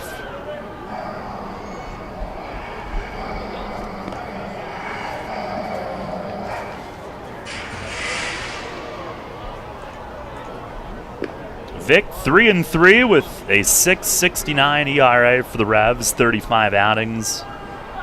Joined them after making 8 appearances with Piratas de Campeche of the Mexican League. Now lifts and fires, and a check on a slider, appeal to first, ring him up. Bethencourt goes around on it. 1 down here in the 9th. Tomorrow night, Johendry Herrera against Joe Iorio in the opener at Long Island. Saturday night, Eduardo Rivera against Brendan Feldman. Sunday afternoon, Duke against Tiba. Very hot pitcher right now. Yes. Undefeated even. Yeah. But also winless, so we'll see how that goes. Here's Edwin Espinal. First pitch fastball is inside.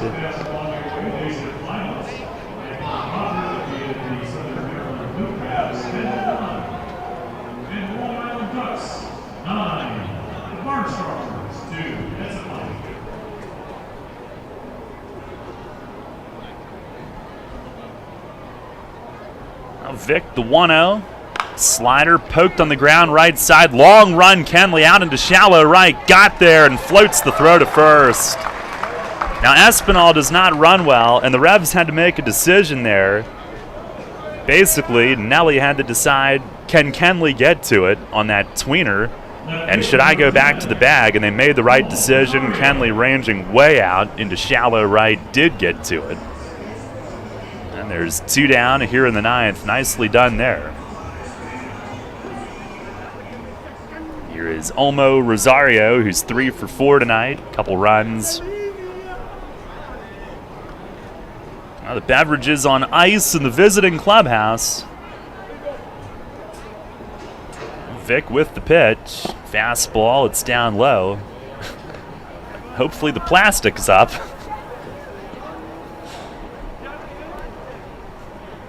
If not, well, we know some cleaning crews. This is the 1-0. Swing and it's bounced foul down the third base side. And at the same time, ball coming loose from the Charleston bullpen. It lands right on the York logo painted behind home plate. If that's what he was aiming for, great pitch.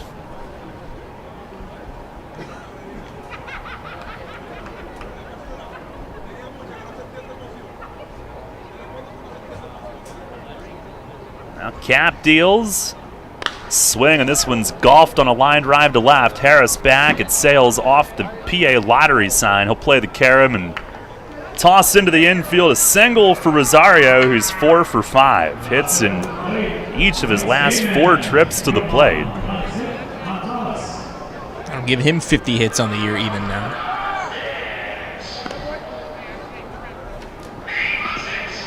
It's in 42 games played. That is their 15th hit tonight as a team. And this is the type of offense I think we were all expecting coming into this series from Charleston, since they were red hot coming in on Tuesday.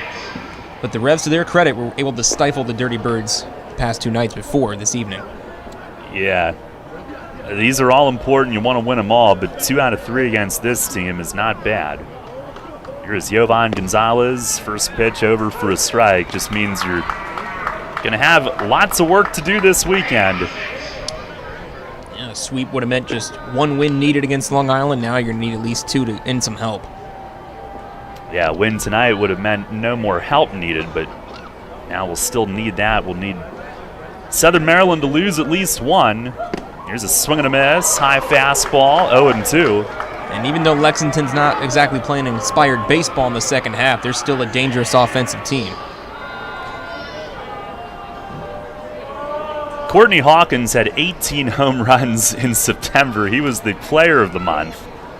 Austin Nicely was the pitcher of the month. I've never heard a home run month like that. Pitch to Jovan Gonzalez. He bounces it to short. Osme coming up, gloves and flips to Kenley, and that'll do it for a scoreless top of the 9th for Victor Capian. No runs, 1 hit, and 1 left.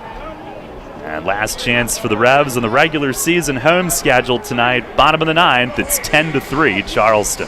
I'm here with Kevin Smith from Smith Wealth Advisory Group of Janney Montgomery Scott, who was recently named by Forbes and the Financial Times as one of the best financial advisors not only in the state, but also in the country. Kevin, explain the meaning of your group's tagline, a wealth of knowledge about wealth. We've built our reputation as one of the premier wealth advisors in the country for many reasons, not the least of which is our vast expertise about wealth in all its meanings and forms. Although traditionally wealth is viewed in a monetary context with all the challenges that entails, which we're fully equipped to address, true wealth has little to do with money. To me, being wealthy is more a state of mind centered upon happiness and contentment. It's memories and experiences with friends, family, and those you love. It's finding meaning and purpose, pursuing passions, chasing dreams, and embracing life for all it has to offer. That's the type of wealth our clients long for and that we help them achieve. You've noted that your group is guided by a quote by Henry David Thoreau, wealth is the ability to fully experience life. Tell me more about that. It's so true. Being wealthy is really about experiencing the richness of life itself. When you think about it, it's not ultimately money that matters, but what money can do. We help our clients educate their children and grandchildren so that they can have promising futures. We help them retire comfortably, support worthwhile causes, and endow meaningful legacies. We help them age with dignity and so much more. For all your financial planning, investment, and wealth management needs, contact Smith Wealth Advisory Group at 779-2769 or at smithwealthadvisory.com. Smith Wealth Advisory Group, helping you fully experience life. Janney Montgomery Scott, LLC, member NYSE, FINRA, and SIPC. Get the latest on the Orioles with the Baltimore Baseball Show, hosted by Dan Connolly. Mondays at 6 on Sports Radio 98.9 FM and 1350 WOYK.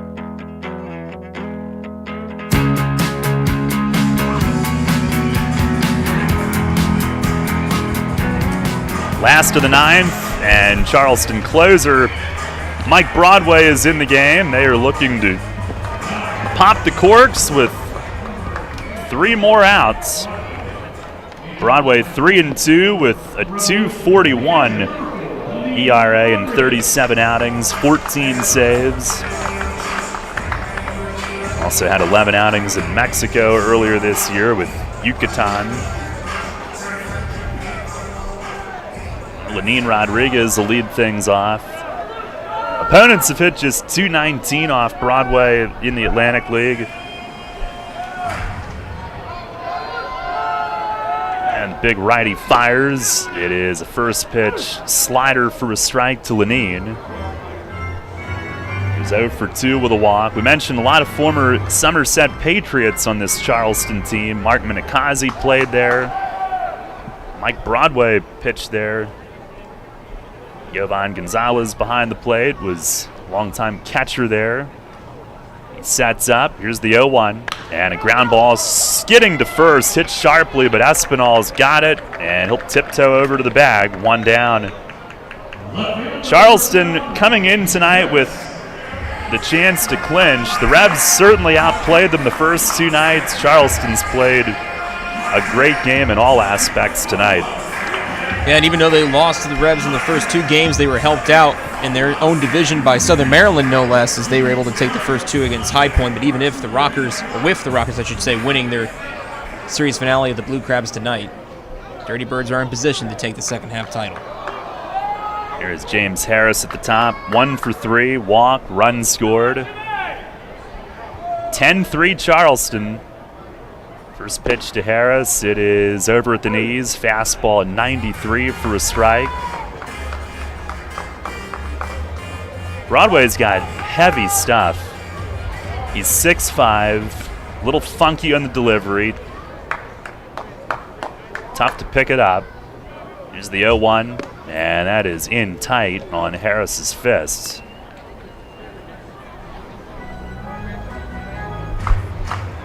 Eric Sekula, to his credit, he got rocked with a couple home runs early, allowed nothing else in 5 innings. And their bullpen's given up zilch. Pitch to Harris, breaking ball, strike called. That's a hard slider. The fastball is 93, and that slider tilts across at 88.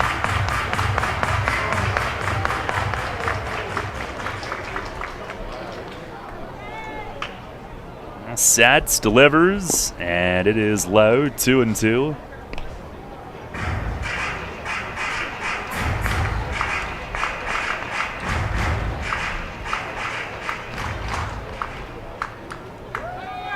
Other games of interest are both final. Now the 2-2, and a slider. It is just outside. Good eye from Harris. Lexington looks like they're going to try to get a win in Gastonia, 4-2. Encouraging. Let's go. Let's go, Mustachios. Carry that momentum into Waldorf. Bring it on up to the north. We the north. Here's the payoff. And a swing and a miss, a slider. Rebs down to their final out here in the home regular season schedule. Charleston 1 out away from clinching in their first season in the Atlantic League. A second half South Division crown matchup with Lexington in the South Division Series next week. Battle of the newcomers.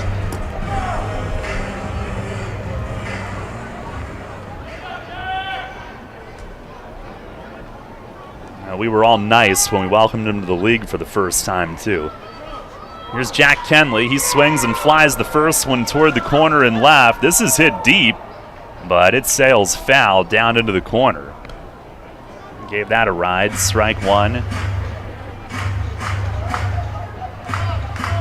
So, Long Island winning. They will tie the Rebs for first. Rebs have to finish tied with Long Island, but with 3 games this weekend, a tie is no longer possible. So, York must win at least 2, and depending on how many they win at Long Island, needs some bit of help from Lexington. Pitch to Kenley, a slider, that's in for a strike, 0-2. We will discuss post-game coming up.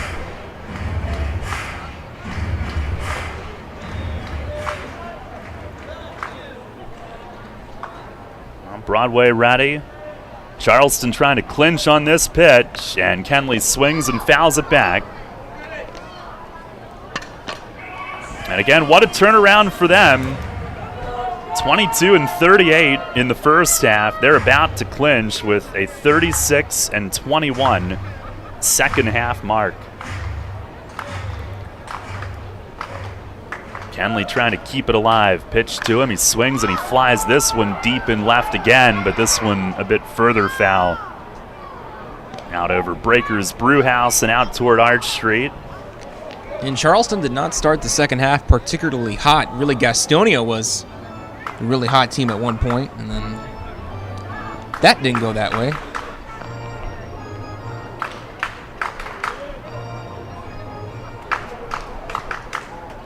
Kenley keeps it alive. JC Encarnacion would bat. Pitch to Jack. Fastball. It's a called third strike. Belt high on the inside corner, and that'll do it. Charleston wins it. 10-3 is the final score as they empty out into the infield, and they celebrate a second half South Division title here on the field at PeoplesBank Park.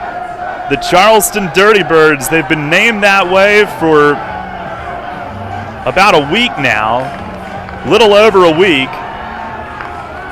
and they have punched their first Atlantic League postseason ticket for the Revs. It means a business trip to Long Island this weekend with at least 2 wins needed and some bit of help from Lexington in Southern Maryland. We'll detail all of that on the post game coming up. We certainly hope that that is not the last pitch thrown on this field until April. Hopefully the Revs can find a way to get in and be back here on Tuesday night. But tonight, it's the Dirty Birds who clinch. They just got Mark Minikazi with the ice bath. And 3/4 of the playoff field is now set. One last entrant out there. The Revs will try to be that team, but High Point and Southern Maryland very much in the mix as well. Revs heading off to the clubhouse, getting ready for the early morning bus tomorrow. They will doff their caps, wave to the home crowd one last time for now. And hopefully we'll see everybody back here Tuesday night. But the road got a little bit trickier with the results tonight, including the one here in York. 10-3 final score tonight. Stay tuned. Post-game show is coming up next. Since 1934, PSECU has given Pennsylvanians financial opportunities to live a better life. We are a credit union who offers valuable free and low-fee financial products, broad lending options, and outstanding money management for financing life. At PSECU, we are proud of who we are and committed to who we serve because our Pennsylvania roots run deep. We are banking on a difference. Visit PSECU.com to join us. This credit union is federally insured by the National Credit Union Administration. Equal Opportunity Lender. Hey Revs fans, now's your chance to win big with the Revs and Shipley Energy. This season, during every home game at PeoplesBank Park, it's the all-new Shipley Energy Grand Slam inning. Each game, one inning will be designated, and one name will be selected as the contestant. If the Revs hit a Grand Slam that inning, you could win $5,000. To enter, stop by Fan Services and fill out your form, or enter via the York Revolution app or YorkRevolution.com. Sign up today and win big with the Revs and Shipley Energy this season. Did you know that York County has a new brand? A brand built on the maker's spirit that drives our economy. York County, stretching west from the Susquehanna, downtown through the city of York, and over to the borough of Hanover, preserves 3 centuries of life in South Central PA. From farms to factories, motorcycles to snack foods, art to history, we make it all in York County. Learn more today at haveitmadehere.com. New FM signal, new website. Visit us online at 989WOYK.com and take us on the go. Download the new WOYK app today.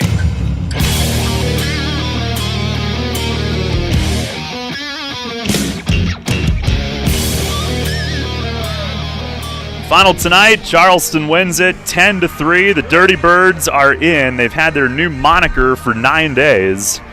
And they clinch an Atlantic League second half South Division title. They will face Lexington in the South Division series beginning on Monday night. I'm not sure who's hosting, but Revs will try to get in if they can. They would be at Long Island Monday night, but the path did get a little bit trickier with the loss tonight and with Long Island winning.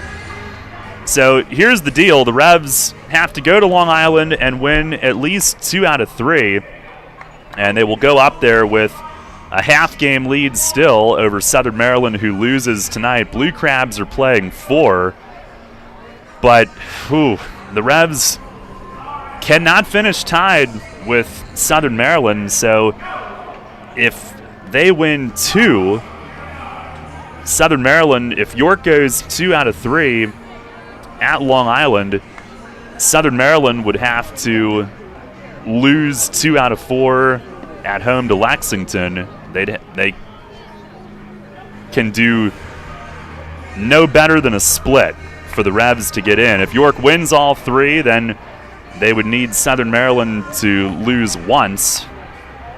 If Southern Maryland wins out, there's absolutely nothing that the Revs can do. And if York can only win once at Long Island, well, then their goose would be cooked anyway for 2021, because then Long Island, if not Southern Maryland, Long Island would be the second half champ, and that's what would get High Point in as a wild card team. Revs have their 5-game winning streak, a season best, snapped here tonight, as well as their 8-game home winning streak, the longest since 2015. It was tied for the 3rd longest in franchise history as well.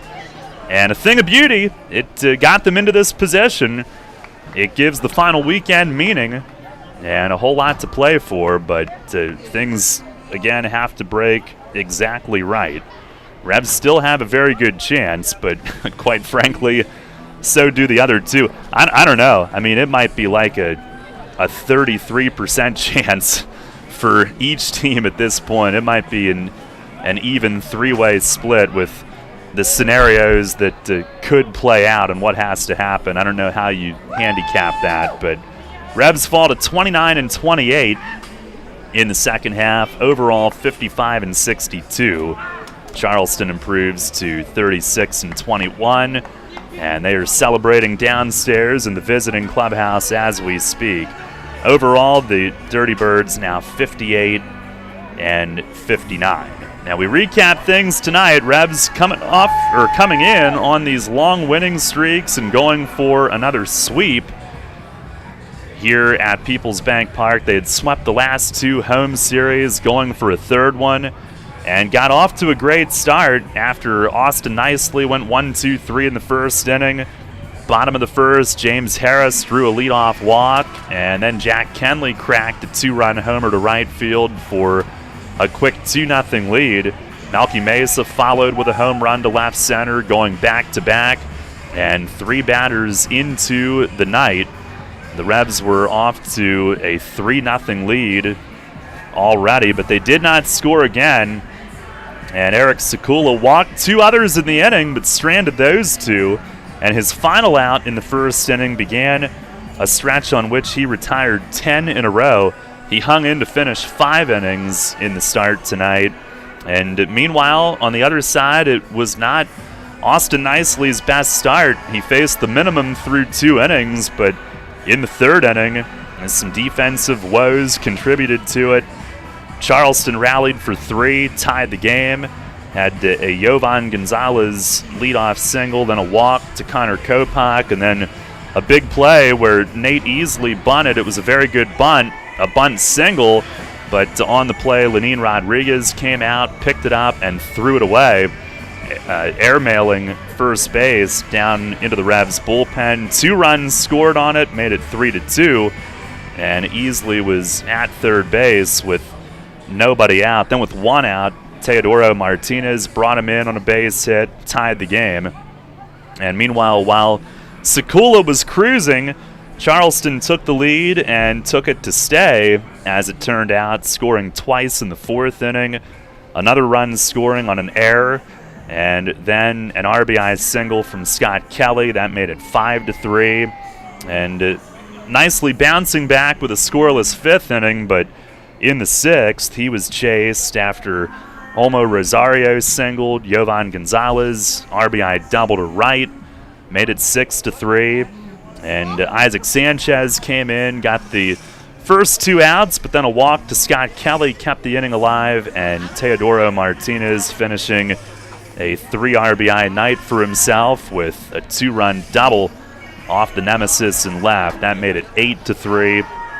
Charleston was in pretty decent control at that point and added 2 more runs in the 7th on an RBI double from Jovan Gonzalez, who was 3 for 4 tonight. Couple doubles, couple ribbies, 3 runs scored, and Connor Kopak a sac fly to close out the scoring and a 10-3 final. And Charleston's bullpen, 4 relievers following Sekula, they all went scoreless as well. So Charleston wins it. 10-3 is the final score here tonight. I think we've got some season ticket holders running the bases here post-game. It's not kids run the bases, but it's an opportunity for them to act like kids. And Ray will be on with me in our final segment, but I hope it's not the final home game this season, but if it is, just in case, if it is, our thanks to Gracie Priest, who's been on the stream with us all season. I know we have the final segment radio only on the post-game show, so shout out to Gracie, who's running it, has been running it all year, and hopefully we'll be back here Tuesday night, Wednesday if necessary, but unfortunately at this point none of that is guaranteed. But great job all season. 10-3 the final tonight. Charleston wins it. We will take a break here on the post-game show. Ray back with me for our final segment, look at scores from elsewhere, and we'll set up the final weekend of the regular season for you. Revs at the Ducks